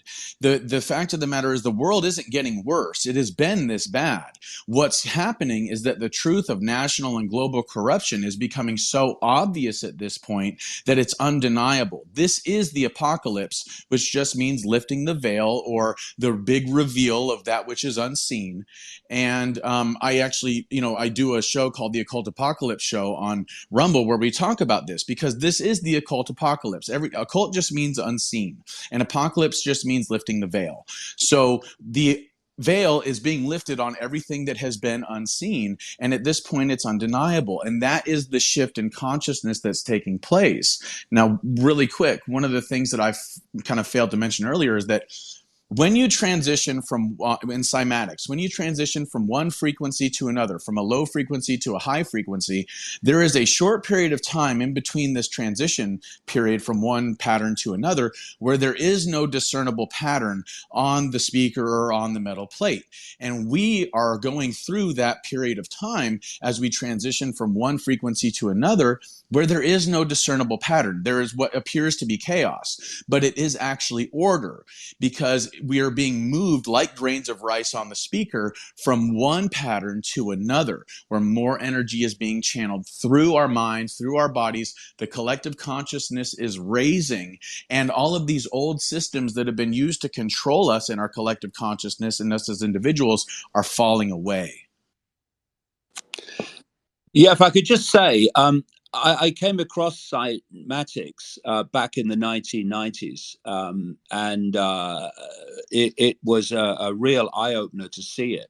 And if people go on the internet onto a video channel and put in cymatics, it's, I think I mentioned this 2 weeks ago, CY-matics, they will see what Jake's talking about, which is this phenomenal transition from one pattern to another when the frequency changes. It's extraordinary, but it just shows and reveals so much that we're talking about, and makes it tangible to people to actually see it. And we are transitioning from one pattern to another. And we are changing our social and economic systems, our geopolitical systems. And it's all happening through a transition or an evolution in our spiritual perspective and our spiritual systems. The whole reason why our socioeconomic and geopolitical systems are so corrupt and distorted is because our spiritual perspective and our spiritual systems have become so corrupted and so distorted. So when we correct the spiritual, the socioeconomic, and geopolitical will reflect that correction. Beautifully said, Jake. I couldn't agree My good more. I friend. mean, one of the things I've been saying over the years is if you get the consciousness right, everything else will follow. People say, what can we do? And they think of, okay, how do we restructure things? Well, you don't have to restructure things, because when consciousness changes, the particles on the cymatic board will automatically reform in a different pattern. Thus, it will happen just by your consciousness changing. The environment has to change for the consciousness to change. Well, no, it's actually Or the opposite, yeah, it's right? the You have to opposite. change You the have to change the consciousness first. I disagree. Well, but consciousness supersedes the you material. you have too many people not necessarily in the materialistic plane. But we're not We living live on in the the materialistic materialistic plane plane. too. We are souls that have bodies, not bodies that have souls. Well, go Yes, ahead, but a Gary. lot of people are living in. Within this Hold on, guys, plane, hold on. within this plane, the material and the spiritual are 50-50. Gary, go Yeah, go I ahead mean, and I think what Gary's saying. explain I, your viewpoint and your thoughts. Go a little further into that. I'm trying to show you how you need change within the material to affect change in the spiritual. Example, I keep saying this, but people don't get it. You need a family unit. You need a strong family unit. Without a strong family unit, the kids will not be born with morals. And then when the kids are born with morals, then you can have that evolutionary change that everyone's talking about in consciousness. But as long as it's rotting at the root, as long as you have single mother homes, it's not happening. It's a dream. Yeah, But very the well only way. said, Gary. I think what sorry. you're saying is too many people are living in their lower base nature. Despite many being awakened, many are still living in their lower base nature. So without that change, without that switch, it's going to be impossible to hit critical mass. Mr. Charchak, my good friend, has had his hand up for a minute. I want to give him a chance to speak. Thanks, Michael. Appreciate it. And one hell of a lineup. Thank you to the BART team for putting it all together. Nice to see some friendly faces here. All right, so guys, I love the optimism. I love the hope. I hope we don't mind if I play devil's advocate here. I'd like to ask a question, but before I do, we've heard a lot about the everybody waking up, and it's great, and definitely there is a mass awakening at an accelerated rate. But I keep hearing that they weren't prepared for this. It's coming out of the blue. They're panicking. I think there's some truth to it. There's definitely a layer of panic. But if we look at the scripts that we're given through, the religious texts like Revelations, not to say that that's how things have to be, but that's sort of the script that they're playing out to kind of give us an awareness and let us know. The mass awakening element has been there, and they've planned around it. So what confuses me with all of this talk about, how nobody knows anything and how we're catching them off guard is we all agree when we spoke about Project Bluebeam before, that was leaked over 30 years ago, and that was written over 40 years ago that we know of publicly. So most people are playing catch up. They're not really finding out anything that's like groundbreaking. So what I want to ask is, as the mass awakening accelerates, David, what do you think that does to the timeline of these elites who sort of have to play within these astrological configurations? They have to utilize the energy of these portals and these timelines. So as Ruby mentioned, it's the age of enlightenment and information, but that also, as Gary mentioned, there's a polarity to everything. That also means we're in the age of disinformation and falling from grace. Yeah, well, I personally do think that they knew this was coming. I think they've been preparing for it, and I think all this stuff with AI and all the efforts to add new layers to the disconnection between incarnate self and expanded awareness. I think that's been done as a defensive measure. But in the end, if consciousness awakens in enough numbers, because of course, the more that awaken, the more powerful vibrational change becomes, then they won't be able to stop it, because they're not all powerful. They absolutely are not all powerful. And in the end, it's about how many people add to this consciousness change. And we're in I hate to use the word battle, but we're in this tussle where they are trying to shut people down, and other forces of the greater reality are seeking to awaken people to a greater level of consciousness. And in the end, I don't think that this demonic realm is going to be able to keep the lid on. I really don't. And, all this stuff with isolating people, the 15-minute cities and the digital currency, all these things, they are not attacking measures. They are defensive measures. Because, while humanity went on, not Hey, having David, a you're breaking clue up a what little was bit. going on and just doing what authority told it. And if you go back into what we All call right, so why history, we there's a get... lot more to know about that. Oh, there I you can go. hear him, Michael. Michael, I can hear him. I can hear him They too, if you go back into what we call history, the way the population has just followed the leader has been extraordinary. But now we're reaching a point, an awakening point, where more and more people are not believing the leader. They're not following the leader. And therefore, the old way of the population is bloody clueless about what's going on and how they're manipulated, so we can just go on doing it. Fantastic, no problem. Now they have a problem, because the population in greater and greater numbers is starting to suss it. And that's why they're putting in all these measures to control, because they knew this was coming. I believe that. And I think the internet is actually part of that defensive structure. And I'll tell you why. When it started, obviously in the early days, if you are going to get people to become groupies of the internet, if you're going to get communication of information to be moved onto the internet from where it was before, and when it was far more diverse, now it's all on the internet. Now, you have to give people a period where it's free flow of information, because that pulls them in. And you also fund into existence major corporations that are internet corporations, which you want to develop and fund into a point of near monopoly.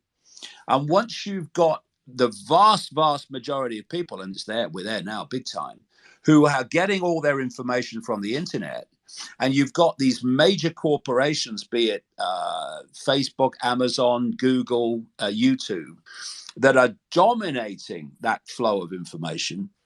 Once you've got them, that's when you start doing what you planned all along, which is to censor information and to control through algorithms, etc., what people see and what people don't see.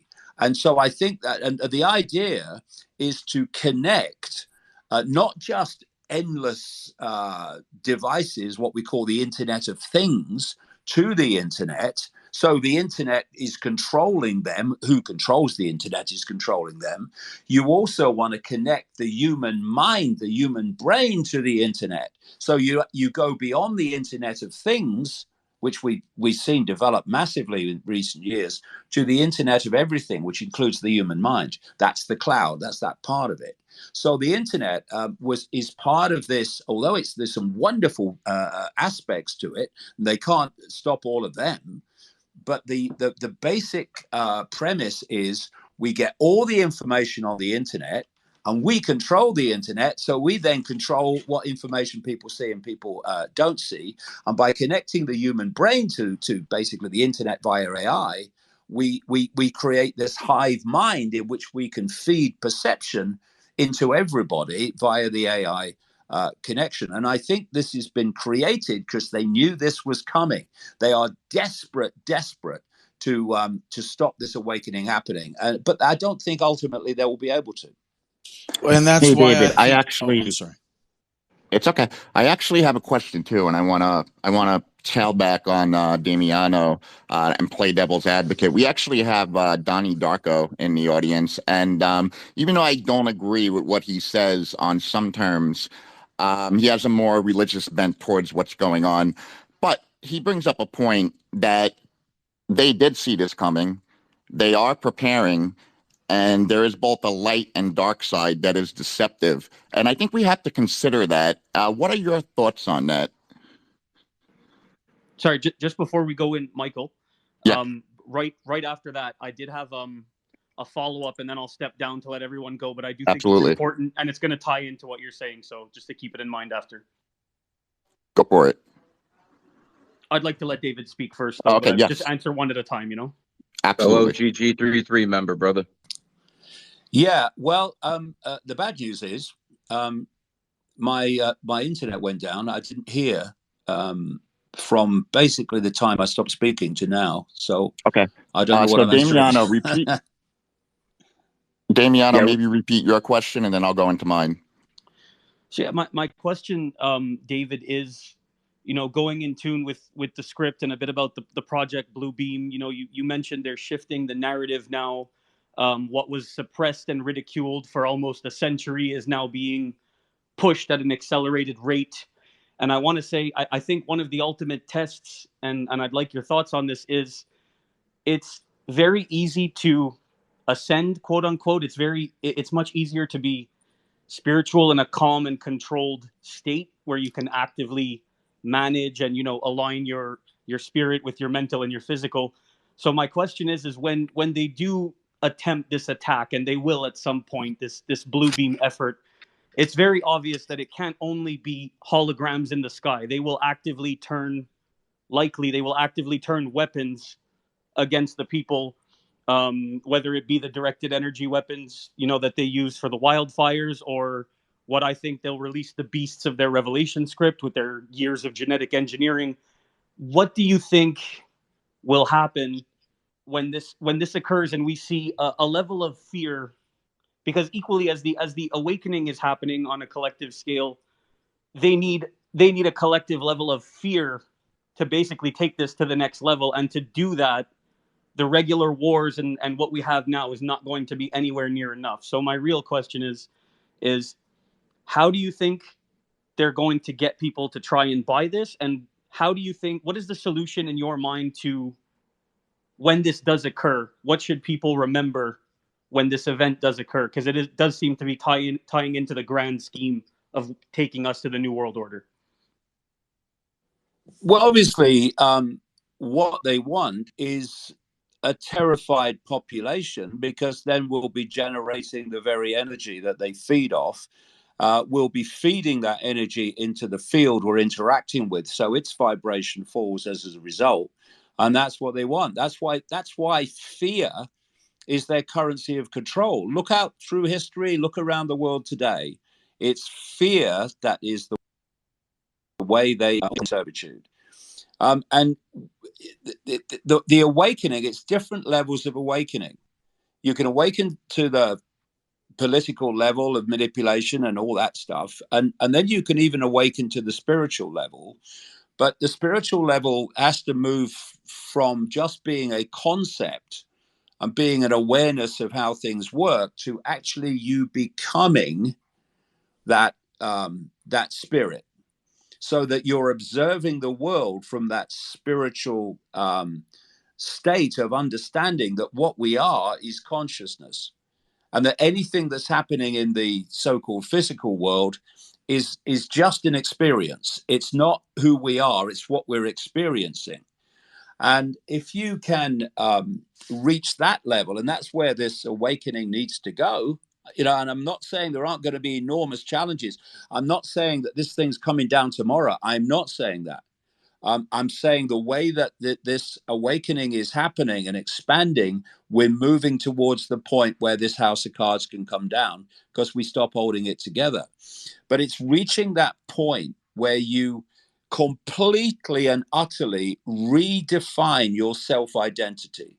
So you don't identify the I with the labels of the human body, a human life. They are what you're experiencing. You self-identify with being spirit and eternal consciousness, awareness, and that disconnects you from so much. I know I've been through this and I've still got a long way to go, but going through it, you disconnect from the impact in the same old way of what apparently physical events have upon you. But if you're only awakening to the spiritual, to the political level, then you're still in the matrix. You're aware of how the matrix works, but in terms of your consciousness awareness, you're still in it. And this is why I've been saying for quite a few months now that the alternative media has to break out of its here and no further mainstream level, where it's just looking at the politics, it's just looking at the here and now, it's just looking at Klaus Schwab and Bill Gates, and starts to realize that that level actually is just an expression of something far, far greater. And let's move into that and explore that. Because if we just stay looking at the political level and what I call the mainstream alternative media, then we're just going to go, we're just going to observe our prison unfolding. We're going to realize that the prison's unfolding. We're going to be able to see it, but we're not going to be able to going to be doing what is necessary to bring it down. And in the end, that is a frequency vibrational change that comes from a perceptual self-identity change. I mean, as Einstein said, matter is merely energy that has been lowered into a vibrational state that can be perceived by the senses. We see matter because that frequency of matter form relates to the frequency band that our five senses and sight senses can see. But in between the matter, the forms, is consciousness, energy, information fields, Wi-Fi, which the five senses cannot see, or the visual sense cannot see. And so the impact of matter on people is a vibrational impact. And the more that we change vibrationally by changing our perceptual state and our self-identity, the more we impact even on matter in terms of the way we interact with it. And that's why opening your third eye is so important, because in order to perceive these other electromagnetic frequencies that go beyond the five senses, we must open our third eye. Our third eye has cones. It has like a retina. It is an eye, and it allows us to perceive these other dimensions that go beyond physical perception. It's very difficult to do that when you have a population that's drinking fluoride water and it calcifies their pineal gland. Again, they've prepared for this. They knew the Aquarius age was coming, and they prepared. We've got Eric Stevens up here as well, who's had his hand up for a while. Eric, I'd love to hear from you.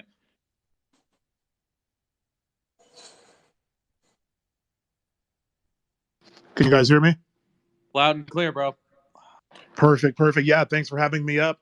I mean, I just had some general questions. All this stuff is so interesting and just really just a lot to take in for a person like myself who isn't as knowledgeable as the amazing speakers on here. So yeah, my question, as someone who grew up in a Christian home, I would read the Bible all the time, and I remember coming across a verse in the Bible. This is in Genesis that no one really ever talks about, and it says, "And the sons of God came unto the daughters of men, and they had children with them." And then, those women gave birth to the Nephilim, men that were mighty and renowned. And so, yeah, I was curious what David Icke and some of the other speakers on here that are knowledgeable on that, like what their thoughts of that is and how that ties into all of this.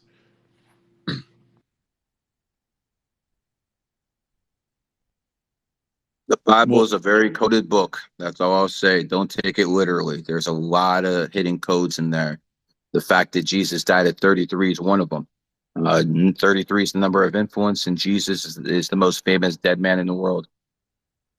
and I think it's also important to note that when we talk about the Bible and like Genesis and stuff like that, we also have to remember that there is, I believe, 66 books that were edited out of the canon in the Bible by the Council of Nicaea and many other councils within Rome.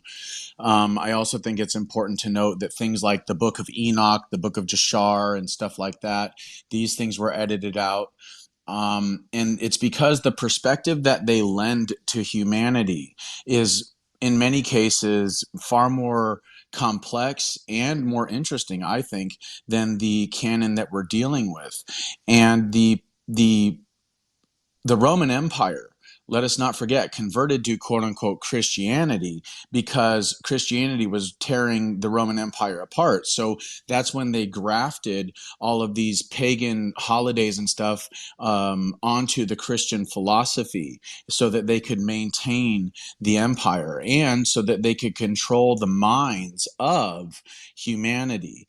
The bloodlines that started in, say, Sumer and stuff, which if you look into Genesis, the Sumerian tablets and all that stuff mirror what's in Genesis or vice versa. And let us not forget that the flood myth or the flood legend is something that permeates the indigenous populations all around the globe. And if we look into like the work of Graham Hancock and what it is that he was talking about, the young Dryas and the comet impact on the polar ice cap that was at the North Pole during the Ice Age and all that stuff, then we're really getting into the next level of how it is that our history has been kept from us, our real history. And this is important because if you can control people's perception of history, you can control their perception of the present and the direction they move in the future. 1000%. And I'm glad that you bring up all those other interesting facts that maybe a lot of people aren't familiar with, like, you know, the Book of Jasper, Enoch. And I've read the Book of Enoch, man, super interesting and super in line with everything that you guys are talking about. And so it's interesting that even going back as far as, you know, when the Council of Nicene happened, that, you know, these things have been at play where, you know, our perception is being controlled by these forces that I, you know, don't fully completely understand.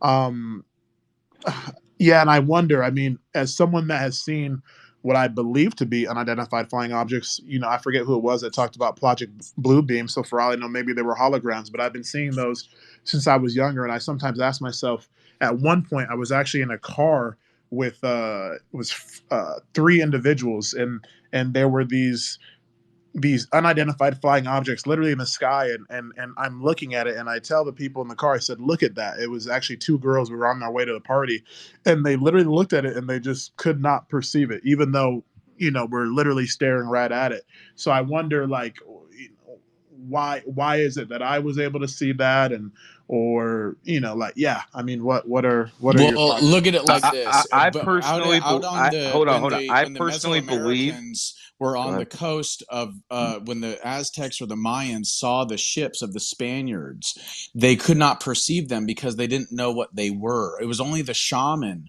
that was able to perceive these things and say, "Oh my gosh, that is a ship that has sails. There's men on these things. This is what it is." And then once the people were able, once the shaman expanded his consciousness, then that leaked into the collective mind of the group, and then they were able to perceive it. Now, when we talk about these vehicles, it's important that we remember that the spiritual plane, because it's connected through non-local entanglement or quantum entanglement, what we are perceiving sometimes are craft, physical craft. And in other times, what we are seeing is the bilocation of extremely advanced interdimensional spiritual entities that are manifesting on our plane through and are able to be perceived by our five senses. But if your pineal gland is so heavily fluoridated, if your perception of reality is so strictly based in the physical, then it will be hard to perceive these higher dimensional entities. It may even be hard to perceive the craft. And I think it's also important to note here that the deep state, what we call the deep state, has two different sides, as do many of the secret societies. There are factions of these secret societies that want to liberate humanity and expose this technology. And then there's the other side that wants to enslave humanity and keep it suppressed. So, like if you look in, for example, the work of Leo Zagami, the guy that wrote the Confessions of an Illuminati, and there's also been other Freemason whistleblowers that have stepped forward that have talked about how there's these dueling factions within these communities, both deep state and in secret societies, that are fighting over the destiny of humanity. And so the perception possible psyop, just like you. Yes, thanks, Gary. The point is that these craft are actually attempting to gain some level of at least equal power or supremacy in the ether.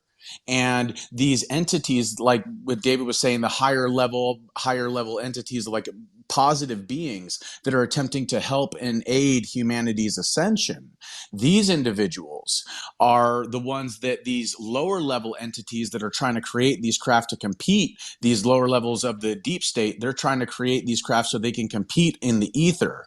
And so it's about perception. It's about the individual's perception, whether or not their third eye is open, how base they are on the physical, whether or not their mind is even able to grasp the ships that are on the coast. Yeah, if I could just add to that, your question was, are these crafts real? Are they holograms? It kind of depends. Jake had it, he nailed it. Some of them are by location, right? So, for example, the Aboriginal, the Australian Aborigines, the shamans within that community, they can, when they astral project, actually manifest as visible craft, right? These aren't holograms. Holograms are going to be the deception. So what you're seeing is either by location, such as that, or is the manifestation of these interdimensional, let's call them aliens for simplicity's sake. But the reason that you could see them and your friends could not is because basically, in order to perceive them, your vibration needs to be up within that range that you can actually detect them. So your friends can't see them. It's they're at a lower vibrational frequency than you are, and that's to do with what we've been saying here, the other speakers, the third eye, etc. I'd like to very well said. Hey, listen, guys. So we have Donnie Darko here. So we're going to get a little bit of a different perspective. By the way, David has left. He is good for the day. But I want to bring in Donnie because he has a little bit of a different perspective, more based on religious tests, which is what we're talking about right now. And I would love to hear. The floor is yours. Hello, everyone. Hey, can you guys You there, hear Donnie? me okay? Hey, can you guys hear me okay? Loud and clear. Yes, we're good. Awesome. Sweet. Well, thank you guys for allowing me to speak. I've been sitting here and I've been listening very carefully to each of you guys and the perspectives that you bring in. As he said, I have a little bit of a different perspective on all of these things in regards to what I believe is really coming. And I think it's important to note here, as we talk about this coming spiritual awakening that is going to, raise the vibrations and unify the global collective consciousness of the world, I want to take into consideration this. From my perspective, I believe there are two New World Orders.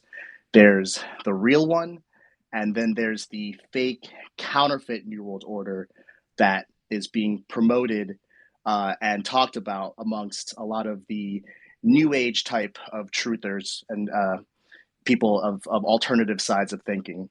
And this fake counterfeit one, I believe, is the one that is this, overtly, suspiciously transparent and blatantly evil, tyrannical New World Order that is, impeding on or suppressing our consciousness from evolving, right? That, in my opinion, is the fake counterfeit New World Order that is going to be usurped or trumped, by what I believe is the real New World Order, which is the same one that Alice Bailey talked about, which is the same one that is talked about amongst occultists and New Age spiritualists. And This all goes back to the ancient Babylonian mystery school teachings of human divinity. And I believe what's happening is all completely by design.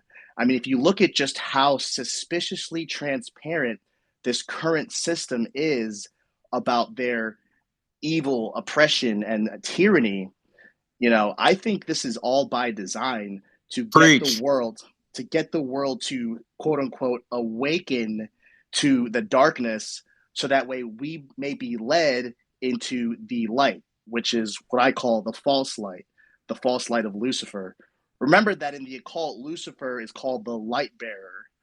And in the Luciferian perspective, Lucifer is seen as someone who breaks our chains. He's seen as a great liberator to free mankind from the oppression and tyranny of God, quote unquote. And it all goes back to the Luciferian version of the Garden of Eden, whereas the serpent was actually the liberator of Adam and Eve, who were being held prisoner in the garden by a tyrannical, evil God. And Lucifer is seen as the one who freed them by giving them knowledge through the fruits of the tree of knowledge.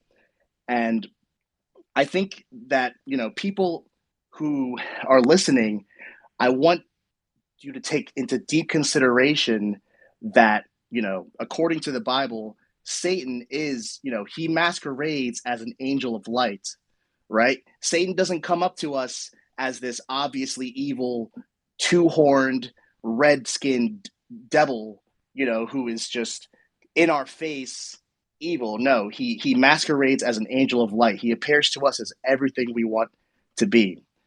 And this doctrine of human divinity and, Christ consciousness within all of us that humanity will soon awake to is what I believe the Bible is talking about when it talks about the strong delusion that shall occur in the last days and doctrines of devils, right? Because according to the Bible, we are in grave danger because of our sin.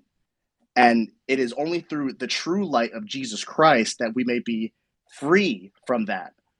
But you have the other side, which says, that we don't have sin. There's no God who's going to judge us for our wrongdoings or hold us accountable, but rather, we're victims of this, oppressive regime and this prison planet, and that we need to escape this matrix. And it's funny, I was talking about this in a space last night about this matrix narrative. And if you think about the movie The Matrix, Neo had a Gnostic awakening, right? He was asleep. The first movie, he was asleep in his bed in the darkness. His computer screen lit up and it said, "Neo, the Matrix has you. Follow the white rabbit. Wake up."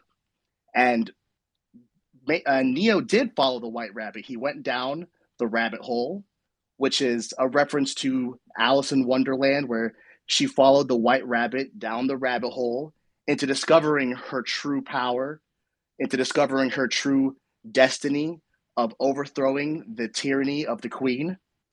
And in the same way, Neo went down the rabbit hole, discovered that, his true power and his divinity, and had this awakening. And I think what's happening right now is humanity is being led down the rabbit hole through the mystery school teachings into the false light of Lucifer in discovering our power, our collective consciousness.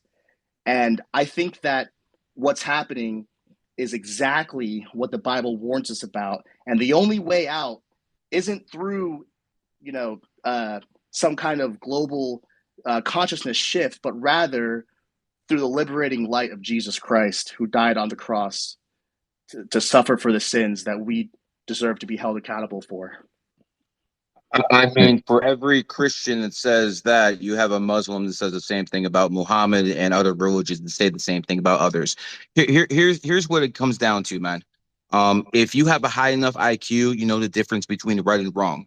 If you have a high enough IQ, you know what is spiritually acceptable under God's law and what isn't. It's that simple. A lot of people, like I said, they need something to fear.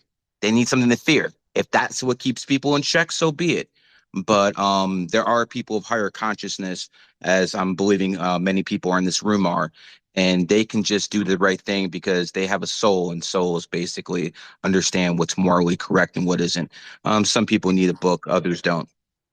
So I talked about this on the thread a little bit last night, and a lot of people look at the world and they see good versus evil, and they think that discernment is discerning between good and evil, but really discernment isn't about trying to distinguish between good, right, and wrong, but rather it's about discerning between the right and the almost right, right? Because there's a lot of things that sound really good to itching ears, right? Give me some A examples. lot of, Give me some examples.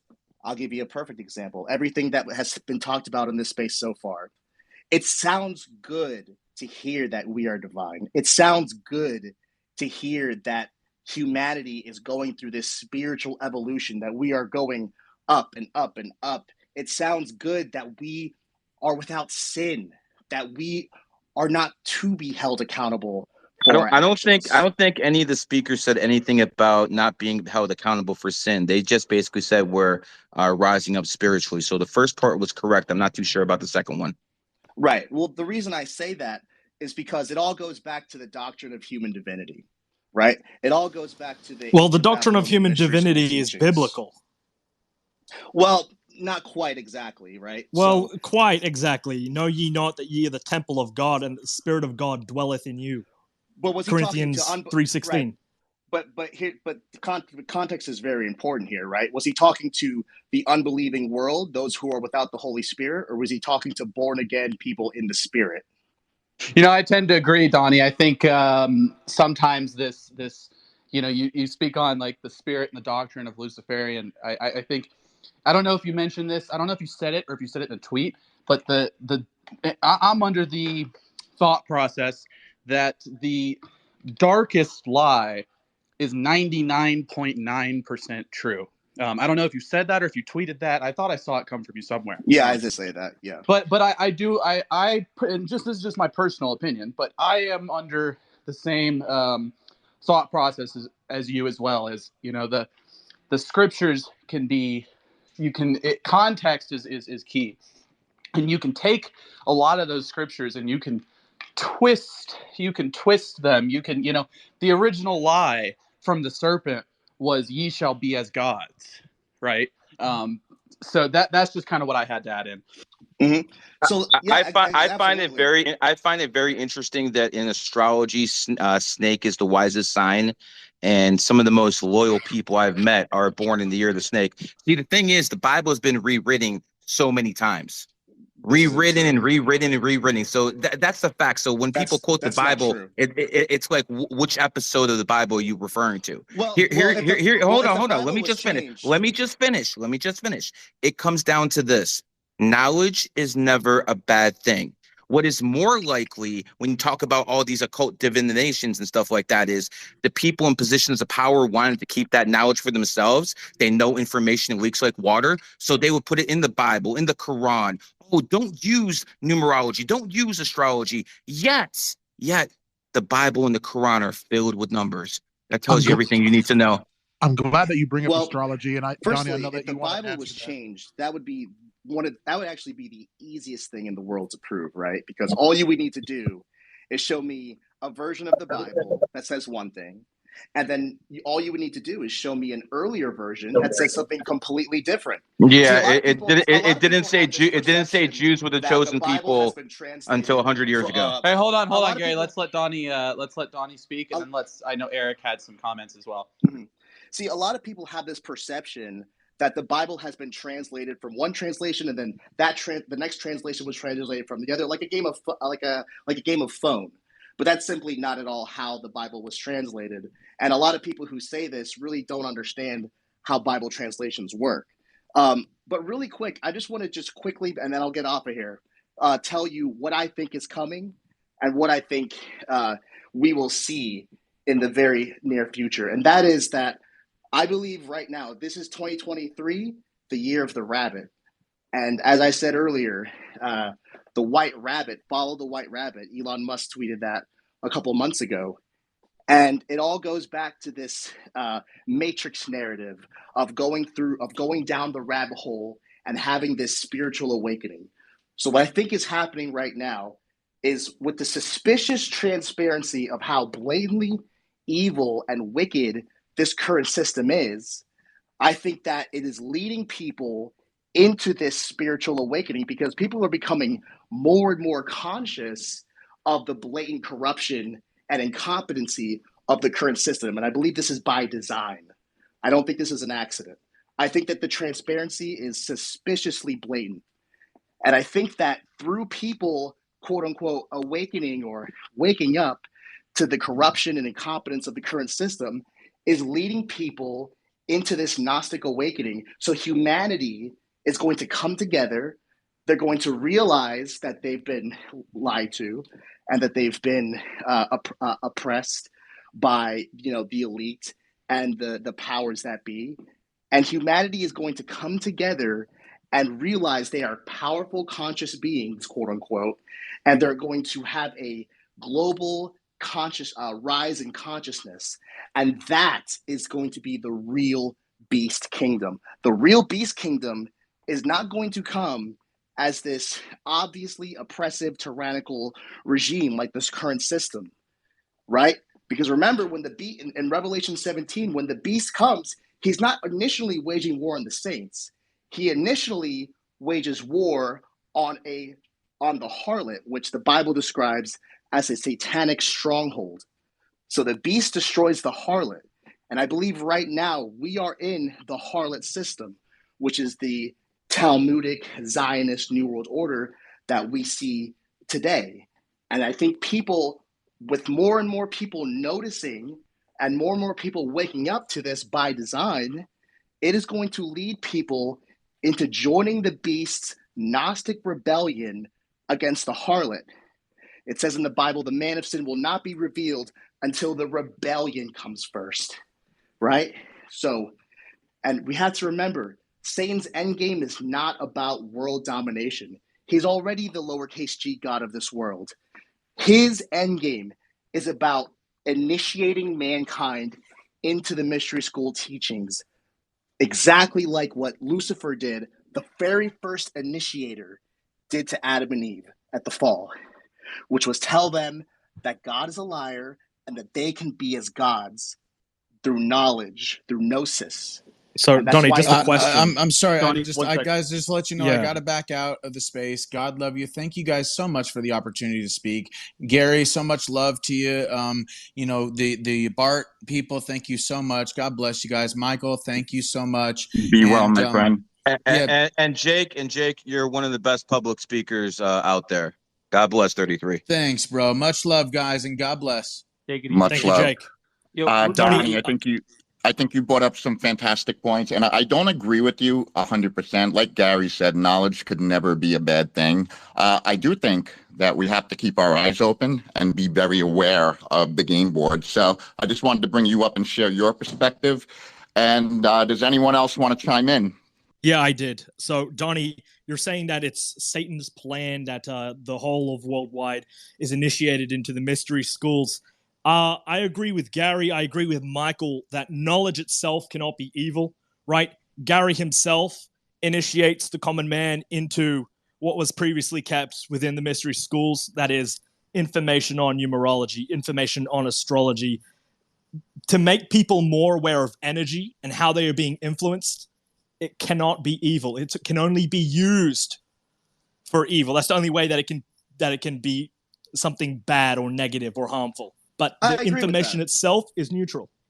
You guys keep bringing up astrology. And someone like me, I spend a lot of time digging in deep into the occult, books. Like, I read a lot of Alice Bailey. I read Helena Blavatsky. I even read a lot of David Icke. And, it's just very interesting to me how all of these people have had spirit guides that they've been in communication with. And these spirit guides, interestingly enough, all say the same exact thing, which is that humanity needs to awaken. that the collective consciousness of the world is going to shift, and it's going to overthrow the powers that be. And through that awakening, we will enter into a new age, hence the term New Age, which is I actually appreciate your skepticism. I think if society basically was as skeptical and paranoid as you, I think it would be a better place. Donnie, I think you should have a space on this, to be honest, another time. That would be a Yeah, really good and space. that actually does bring up a point. We're going to be having these spaces. I can assure you, there's no one in my ear telling me what to do, and I spread more numerology and astrology, well, at least numerology, than everyone combined in the past 2 decades. So to say that all the people pushing the occult practices are have a so-called guardian angel who are telling them, "Yo, we need to do this and this." No. I basically show people how vibration energy works. This is a matrix. This is a virtual reality. That's a given. Even some of the brightest minds in the world have said that. This is a virtual reality. And within this virtual reality, there's only so many truths. One is mathematics. And the way to read mathematics, not just by division and subtraction, is by using numerology, because this is all a program. When you're born, you're imprinted with energy. And because you're imprinted with energy, people are able to tell things about your future, your past, your personality, what you're interested in, what you freaking like.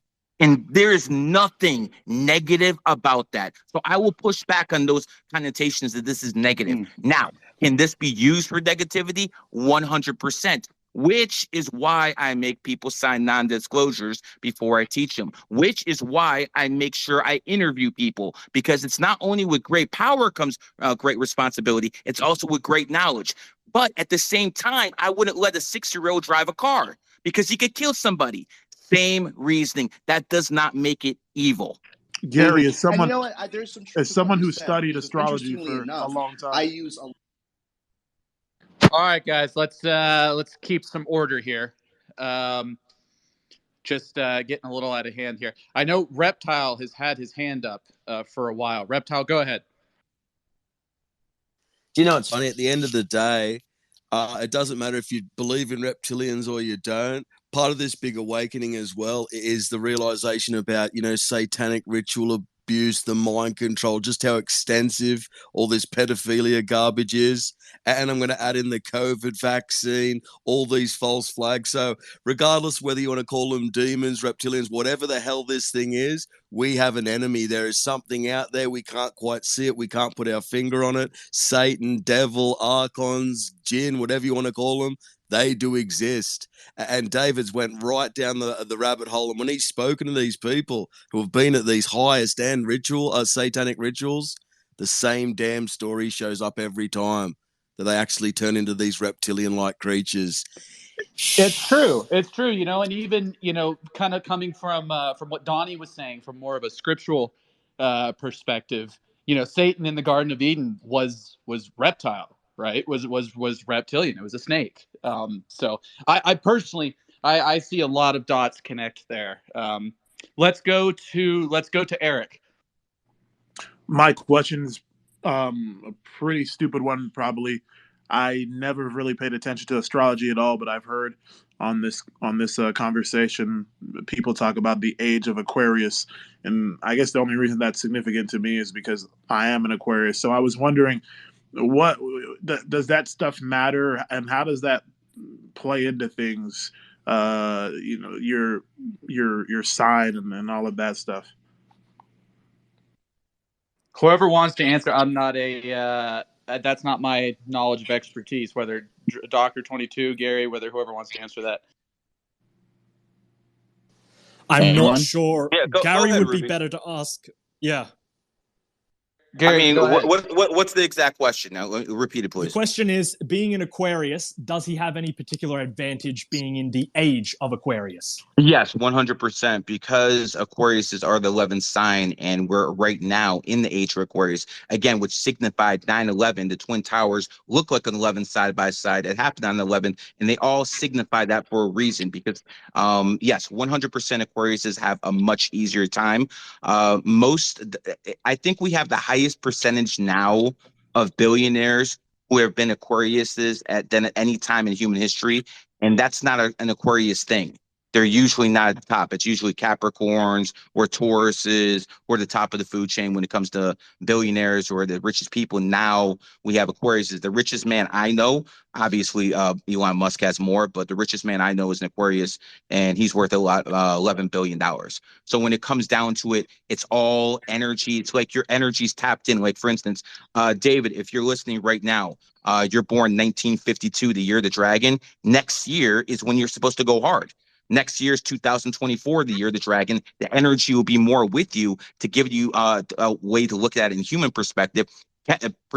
Basically think that you're on a wave and you're just riding the wave in your energetic year. And that goes for anyone. If you're a snake in 2025, you're going to do good. If you're a horse in 2026, you're going to do well. Those are the type of things that you can get from this knowledge. And those are only the basics. I'm not even going deep at all.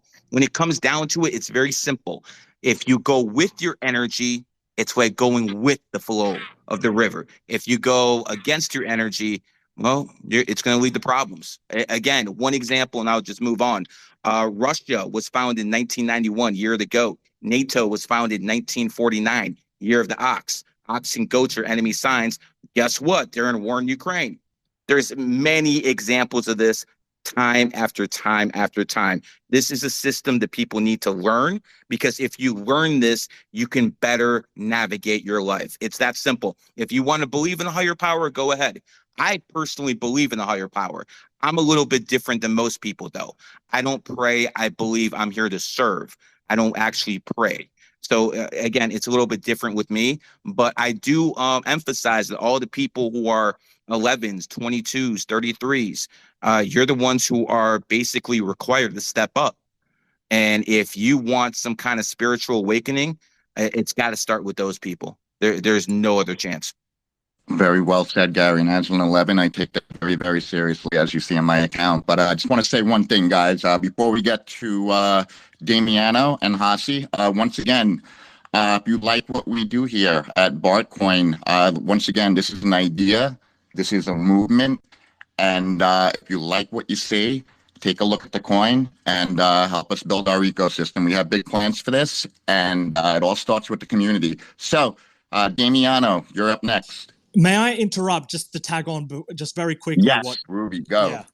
So I like what Gary said, that he said he's here to serve, right? That is doing the work of my Father in heaven, right? And we got to be careful with the word higher power. Higher power does not necessarily represent any kind of idea of God. It just means authority. So it could be the government is a higher power. Just careful with that language, psyop. But yeah, to do the work of... That's why the word God, G-O, and government, G-O, just like Go, G-O. I call it the Go network. But yeah, you're right. Yeah. Damiano, you're up. Yeah, I'll conclude with I agree with the sentiment. God is a title, not a name. And that's why pretty much every sacred text, regardless of culture, says that names have power and are of importance. Technically, the devil would be considered a god by many. But anyways, we'll put that aside for a second. I want to just touch on a point. Donnie, you said that, people misunderstand translations of the Bible. I actually agree with this, but I don't agree with the sentiment of, it hasn't been mistranslated and it's not. I'm going to give two quick examples. And the first would be, one purposeful mistranslation is, we all know, I think everybody who's read any sacred text says, oh, well, magic is forbidden, sorcery, astrology, all these things. That itself is a mistranslation. And in fact, I point to the Greek Bible and the pre-King James Bibles. So I do have a habit of buying old Bibles. I love to buy 300-400-year-old Bibles. I've read them. The removal of the word matrix and replacing it with womb and other, I'll say artificial translations is another example. And the problem with saying that it hasn't been mistranslated is, example with matrix and womb, technically you could interchange those two words, but that would be assuming that you're only using one definition of the word matrix right off the bat. And the problem with modern languages, as we continue to dilute the language and dilute the power of the words, we're assigning the same words multiple variations. thus weakening these words and these spells. So that's the first thing. The second thing, which I wish most people would have had before COVID, is almost every instance of the word sorcery, magic, astrology are all mistranslations of the words pharmakon and pharmakeia, which are pharmaceuticals. They were not telling you to beware the sorcerers. They were telling you to beware of the modern apothecaries, the pharmaceutical sorcerers, not the people practicing magic. And I always find it comical that people will say astrology is devilish, but then point to things like Genesis, where God literally tells you you have to observe the signs in the sky to see what I'm trying to show. It's paradoxical and it's nonsensical. Remember, the wise men too were pointed to the birth of Christ through through the signs of the stars. Just to piggyback on that. Yes, the Lord directed astrologers to help save baby Jesus. So it is comical to just lump everything together. And I just want to say, if you translate the Greek Bible, the old Ethiopian Bibles, and I'm talking again pre-King James, because King James did a lot of work. Everyone loves King James as some hero, but he actually did a lot of work against the Holy Scripture. And most of those He was words, also a 33rd degree. yeah, absolutely. But it's all to say that they're all mistranslations of the words pharmakon and pharmakeia, and devils associated with Hecate, who is also associated with apothecaries and pharmaceuticals. They were, and I'll tag on to that. Well, can I respond? Can I respond? Yeah, go ahead. Go ahead. Yeah. So I just want to make it very clear what I said. I said that the Bible hasn't been changed or altered. Now, when it comes to translations, thank God that we have resources available to us, like the Greek lexicon, where we can actually go and look at the words and the original Greek words to discern and to understand biblically what the texts are saying. So this is what I'm talking about having diligent, discerned, deep study in Scripture, right? It's one thing to read Scripture, but it's another thing to study and understand Scripture, right? And I see a lot of people just trying to discredit the Holy Bible altogether by saying, oh, it was changed. The Illuminati, they changed the Bible, or the Council of Nicaea changed it, and they just throw it out altogether, which I believe is a grave error to do. Because if you look at what's going on, if you look at what the Bible describes, and you look at what's going on today, it is a perfect match about as far as what is happening here on this especially world. The pharmakeia that Chart was talking about. He was saying, when you look at the original translations, right, it says that the whole world will be deceived through pharmakeia, right? And it also says that the end times will be like the days of Noah, right? And in the days of Noah, the Nephilim came down, mated with human women, and messed up the genetic pool, right? It says that Noah was perfect in his genealogy.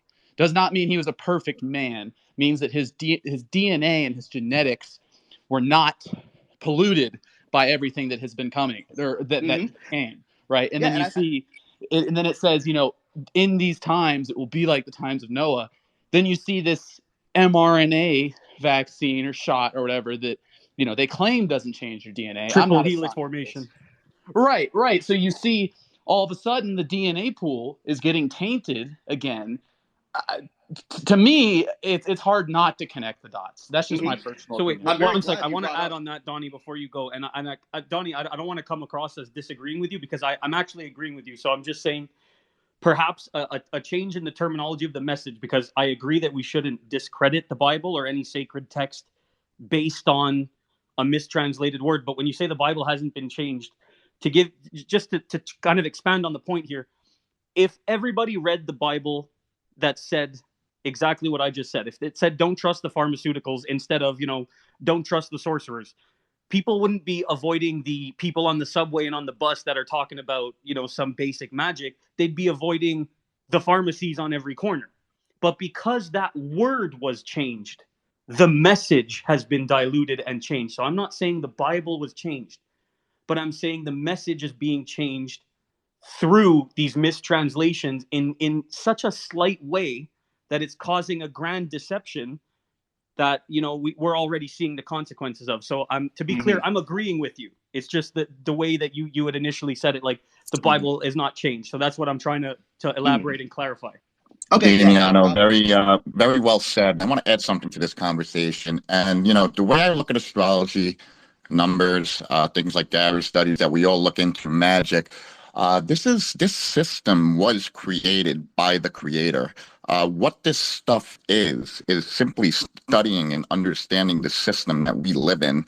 And I, as myself, as a curious person who looks into these subjects and may even practice them, the way I see it is I should not be penalized by the creator for being someone who is curious and wants to understand. As long as I am a good person and I do my best to serve others, be a good person and help others, whatever the case is. Obviously, we're not perfect, right? We all live in sin. But some of us need to understand. We need to know we can't live on faith alone. And those are the type of people that go into these types of practices. And that system is only there because the creator is a magician. That's just the facts. And so, with that being said, I want to go to Hasi. He had his hand up for a minute. So, Hasi. Yo. So I was just asking if about like the BART token, if you guys like have Telegram, like Discord, because I seem interested. Yeah, we do. And you know what? I'm going to pin a tweet up here real quick that has the link, that has all our official links, that has the contract address for the token, everything official. Give me a moment here, and I will pin that up to the Jumbotron. Yeah, and I would recommend everybody go to our website because we talk about all the stuff we're talking Everybody about. check out Barkcorn ERC, which is the host account that you see there. I got to say, I'm not affiliated with the projects. I am friends with them. And I have to say, for a meme coin, I have not seen anyone this active in what they're doing, and I'm extremely impressed. I think this thing is, well, you know what? I'm not going to say nothing because I can't be giving financial advice on here. But I think it's an idea and it's a movement, and I'm really excited about where it's going. And if you guys enjoy these conversations, which we're going to be having every Sunday, we're going to be having a community space on Monday. We're having an real life meetup in Miami the second week of December. Take a look at the coins, support the cause, support the movement, apply energy to it, and let's get this thing rolling. Does anyone else want to come up to the stage? I would love to chime in. Yes. So, using the Bible to prove astrology, I just want to point something to everybody to make you question a bit, okay? So, just listen to this with an open mind. The Lord's Prayer, okay? For those not familiar, says, Our Father in heaven, hallowed be your name. Your kingdom come, your will be done on earth as it is in heaven. Now, when we're talking about the kingdom, we're talking about the animal kingdom, okay? Which is the zodiac, which is literally, being done on earth as it is in the heavens. The word zodiac comes from the root zoo, okay? And if you observe the zodiac, there are some signs that are men and all the rest are animals, okay? The Lord's Prayer is a spell to essentially say, you know what? Astrology is what God has made and made it to govern the earth, and may this kingdom come. May the zodiac, the animal kingdom, be done on earth as it is in heaven. Okay, the entire Bible, for a matter of fact, is the story of astrology. Okay, we're talking a lot about on this space moving into the age of Aquarius. Prior to the age of Aquarius is the age of Pisces. Okay, Pisces, the Piscean age, and each age lasts roughly 2,150 years. But the Piscean age is characterized by Jesus Christ, okay? Some clues in this, right? Jesus fed the people with 2 fish, right? He didn't do this literally with actual 2 fish and fed the multitude. He fed the people by nourishing them spiritually, okay, through the age of Pisces, which is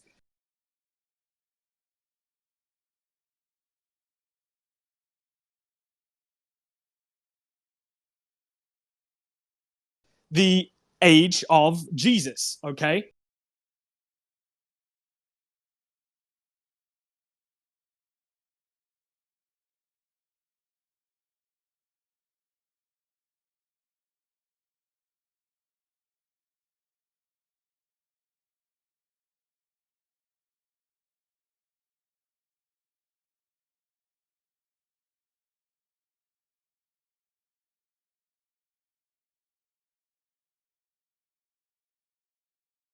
about some kind of illusion. We are literally talking about the transition from the age of Pisces into the new age of Aquarius. We're talking about, you hear Christians refer to end of days. We're in the end of days. We're in the last days of the age of Pisces. Okay. And finally, just to tie this up, I'd like to bring your attention toward Luke 22:10. And that is when the followers, the disciples of Jesus said, Lord, once you're gone, what are we to do? Without our leader, how do we proceed? And he said to them, and this is biblical, I quote, "Behold, when ye are entered into the city, there shall a man meet you bearing a pitcher of water. Follow him into the house where he entereth in." Okay? In astrology, that we have houses. This is literally about following the man carrying a pitcher of water, which is the symbol for the symbol of Aquarius. So Jesus is saying, once I'm no longer here, literally follow the man, go into the house of the age of Aquarius. All right. And just as a final point, I appreciate your attention. In those days, carrying a pitcher of water was not a man's job, okay? It was a woman's thing. A woman kept the home, a woman made meals, a woman carried the water, okay? That was not a thing for men to do.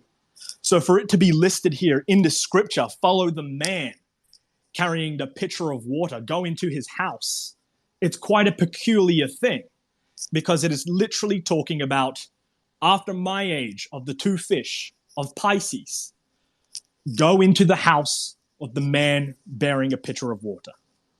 It is not new age. This is not some deception. It is simply following God's way, that God's will be done on earth as it is in heaven. I'd like to real quick. Can I respond to that real quick? He just gave you guys a lot of evidence, and I like to point this out that there's a difference between faith and evidence. I've heard a lot of people say they have faith in things, but they haven't shown any evidence. You can't prove the Bible with the Bible.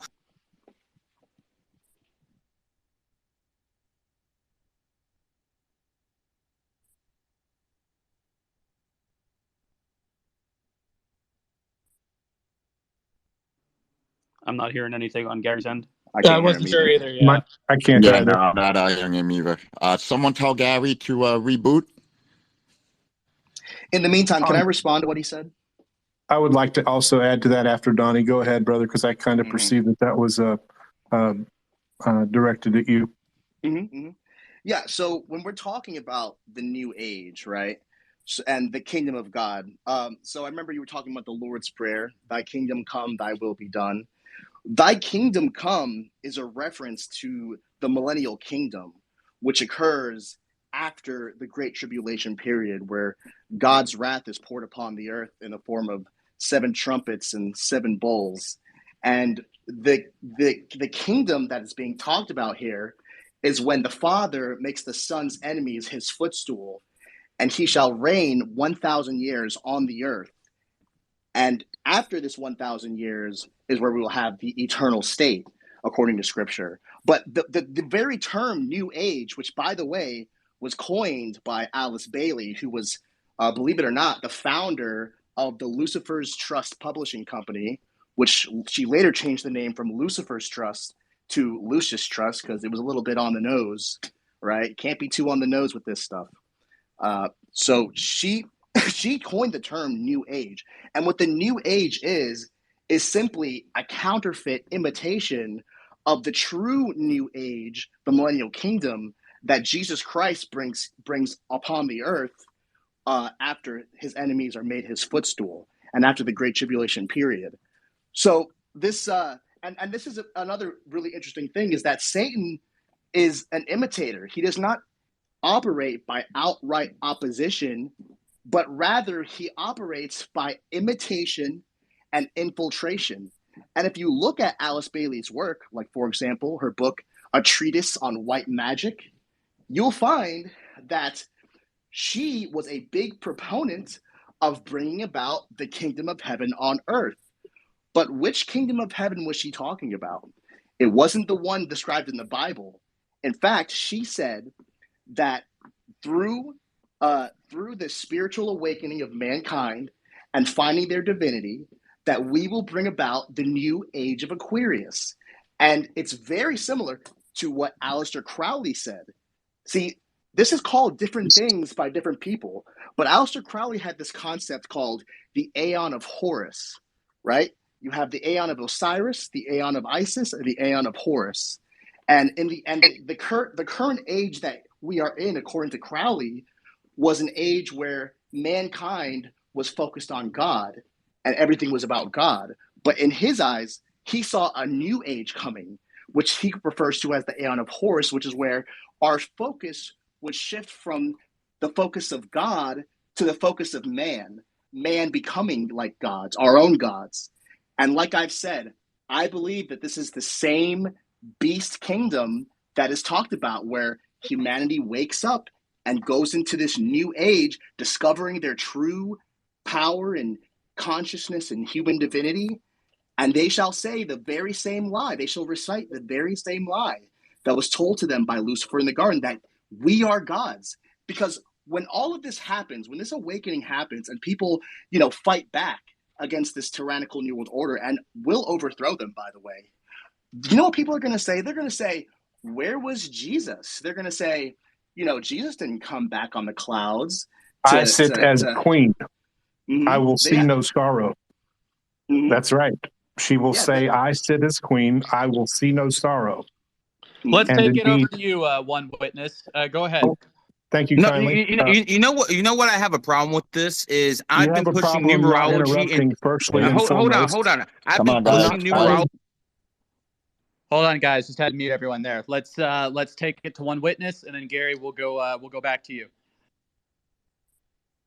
One witness, go ahead. Thank you kindly. Exactly, albeit precisely as in the days of Noah, so shall it be at the coming of the Son of Man. Indeed, the chieftain of the fishers of men, who now is sending forth the hunters, and they will hunt you from every corner of the earth for not yielding to his good way unto our Father in heaven.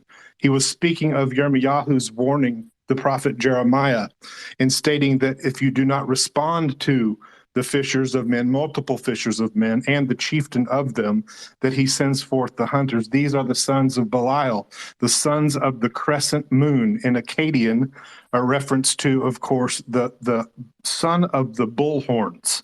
Indeed, wresting away the patriarchy from above, our Father in heaven, in the Baal epic, which we see spurring from the north in Syria. In fact, it is the 33rd parallel between Syria and Israel at the Golan Heights, where the sons of God descended in the days of Jared before the flood, exactly as in the days of Noah, so shall be the coming of the Son of Man. He gave a speech there, this good son of David, who brought forth goodly treasures from out of his own mouth, not unto destruction, and warned of this invasion in the days of Noah. And in fact, the very days of Noah are paralleled in the creation and fall or subsequent rebellion of Chava, or Eve, when she saw, listen to me, men, she had a great awakening. She saw something that was told previously to Adam was not beneficial. She saw that it was good. And she did so on the 17th day of the second month, recorded after the rising of the light in the east and setting in the west at the spring equinox, indicating that very straight and narrow path signified later in the formation of the eastern gate. Indeed, broad is the way that leads to destruction, and that from the north, even the Damascus gate, and narrow is the way and path that leads to life, and fewer them that find it. Why? Because wandering stars are those who practice the occult. And occultation is that of deflecting the light and not shining from within. So a rising star out of Jacob, rising due east and setting in the west, is indeed in every way higher and greater than a planetary wandering star for whom darkness is reserved forever. That is the timekeeping mechanism that Hillel ben Shachar, the son of the crescent moon, in conjunction with the planets, wandering stars, taught mankind how to keep and observe. Indeed, you do it every day. When you wake up and observe Babylonian base 60, 60 seconds in a minute, 60 minutes in an hour, 360 arbitrary degrees in a compass and a square.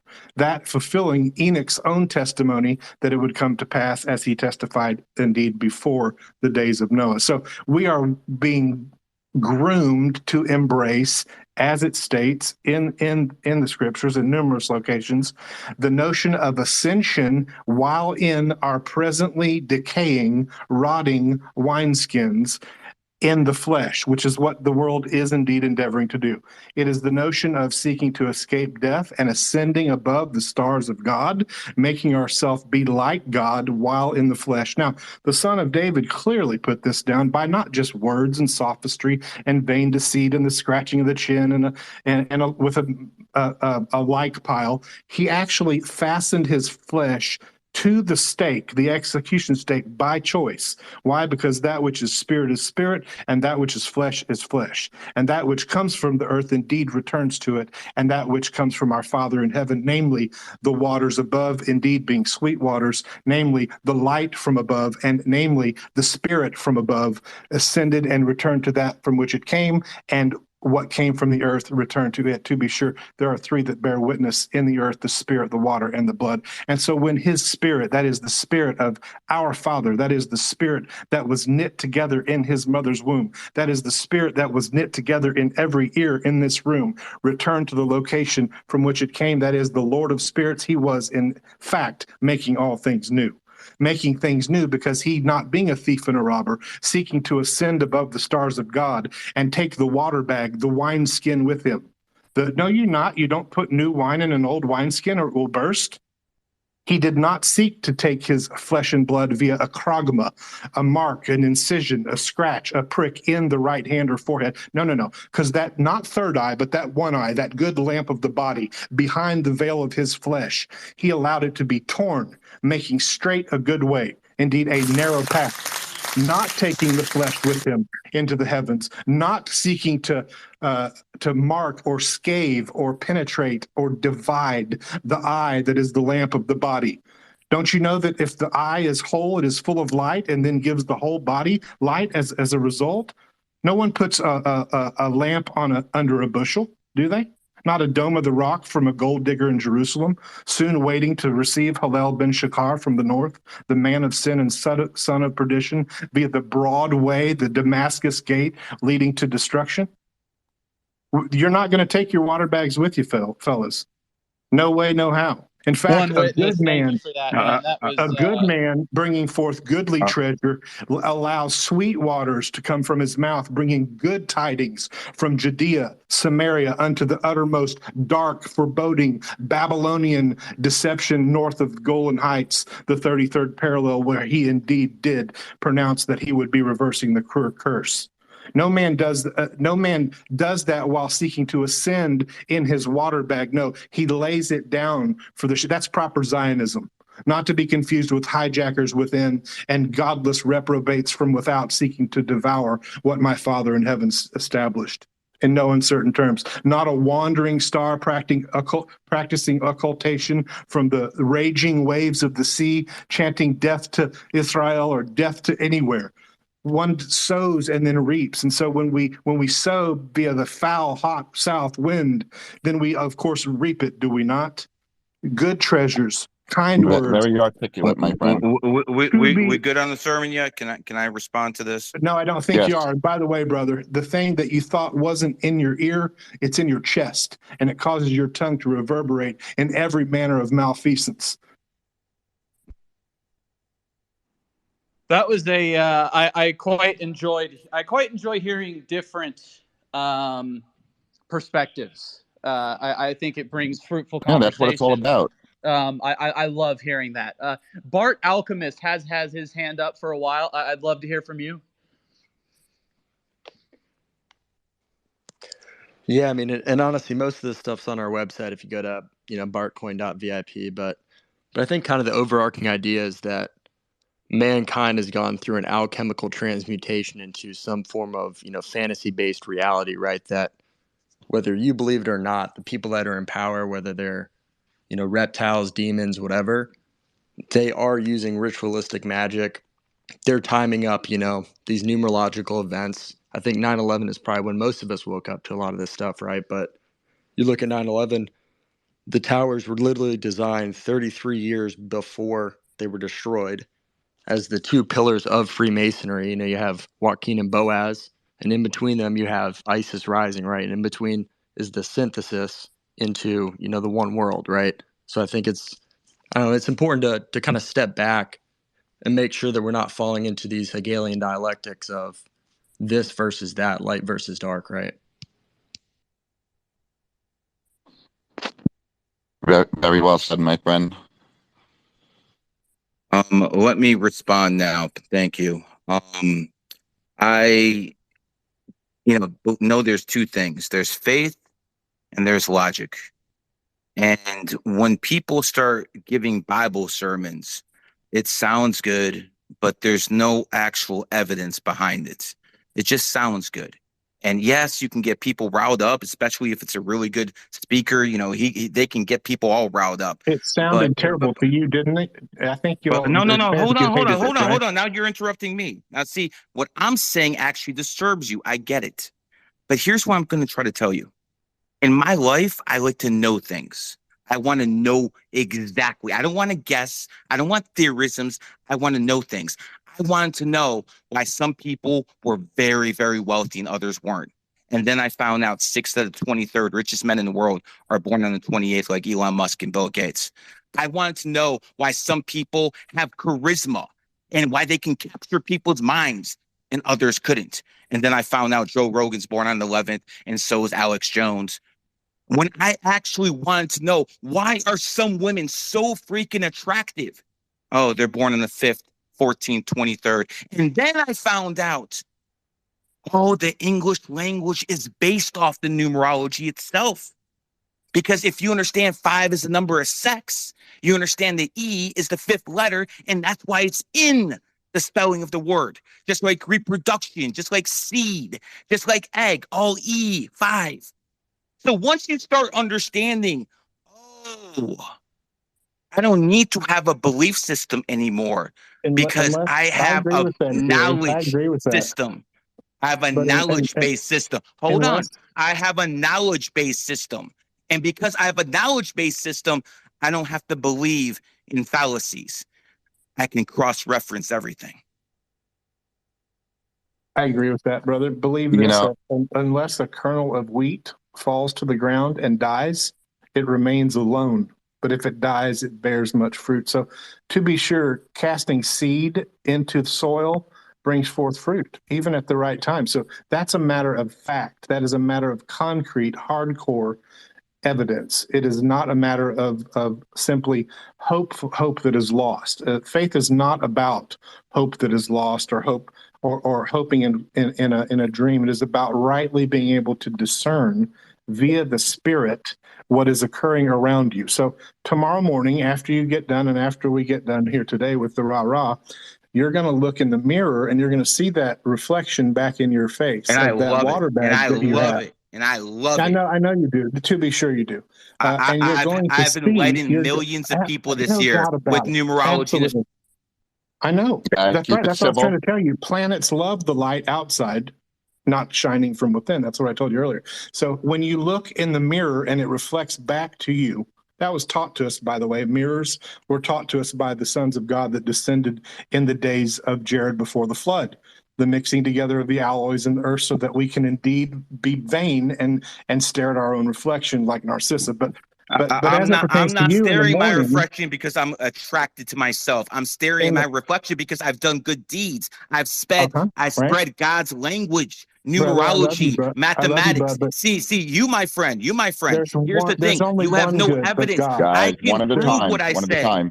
I can prove what I say. I can prove the richest men are born on certain dates. I can do certain things. I can prove what I say. Whatever you say has no logic because you cannot prove it. You cannot prove it. You are a preacher. You are a preacher. That's it, brother. I'm telling you the truth from the goodness of my heart with the word in you from our Father in heaven, you can The lay down path your to life and hell take is it back paved up with good again. intentions. All right, guys. Let's bring a little more order back. Gary, I love hearing from you. I love hearing your perspective and your thoughts. One witness. I love your witnessing and your testimony. I really, truly, actually, from the bottom of my heart, I do. We've had Chart Shark 22 has been wanting to chime in. Let's get his thoughts.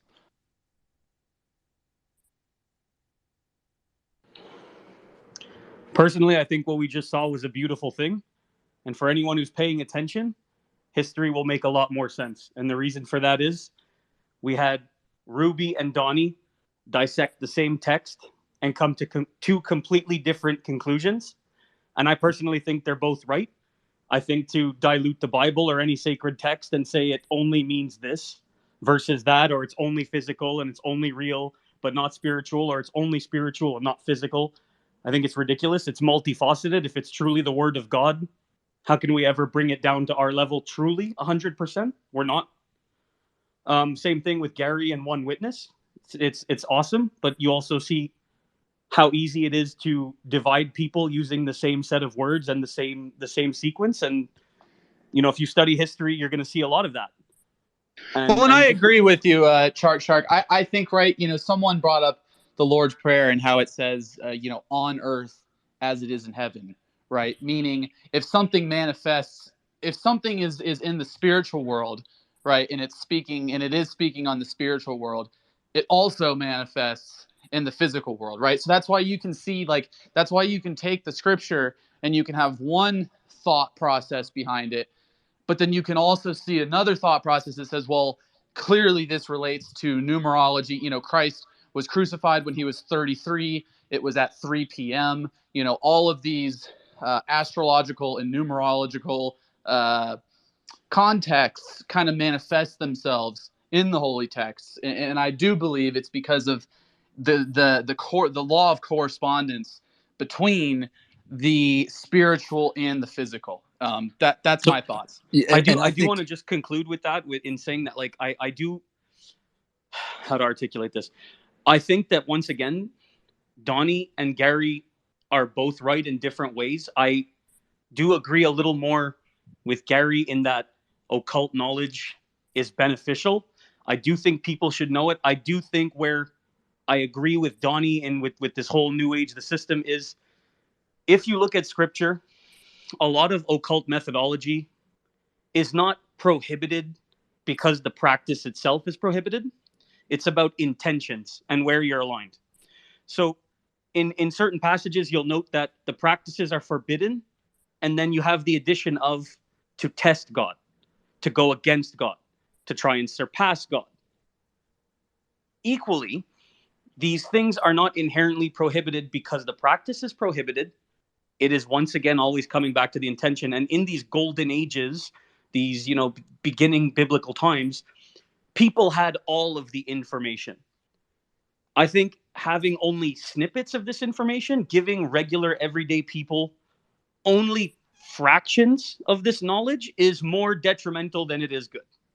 It causes more division. It causes more unjust and undeserved ego elevation. You see a bunch of people who last year were a bunch of normies now claiming they're gods because they know, how to do simple math. It's kind of dumb. I'm sorry. It's genuinely 100%, brother. It's retarded. But it just goes to show, in these golden ages, people were in harmony with God. They were working in tandem with God's law, but they were also using these occult principles that, David and Jake and Gary have said, placing certain buildings on certain ley lines and locations and doing so under astrological configurations. It all matters. It all contributes. But right now, we're only kind of getting the negative of that, aside from some exceptions. Back in the day, this was all inverted. You had the temples of God on these ley lines. You had the places of worship, the actual government institutions who worked in tandem with God in these locations. And so instead of, draining, they were enriching.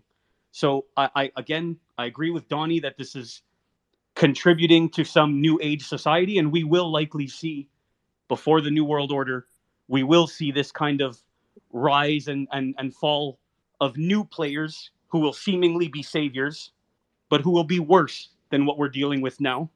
We just can't see it yet. Well, we as in other people, not us.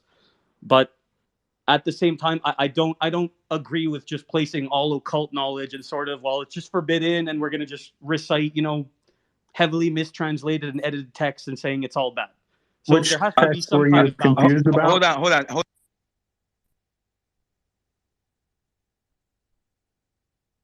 Go ahead, Shark. Finish what you're saying. No, he's in my group, so I want to ask him a question in front of everyone because this is something that's been brought up time after time. Damiano's been in my group for years. Okay, GG33. Have I ever once said we are gods, or this knowledge makes us gods, or we should compare ourselves to gods, even one time? Never. It's only people actually outside of the group who usually try and say that and throw scripture at you, and you have never said that. You've never even hinted at that.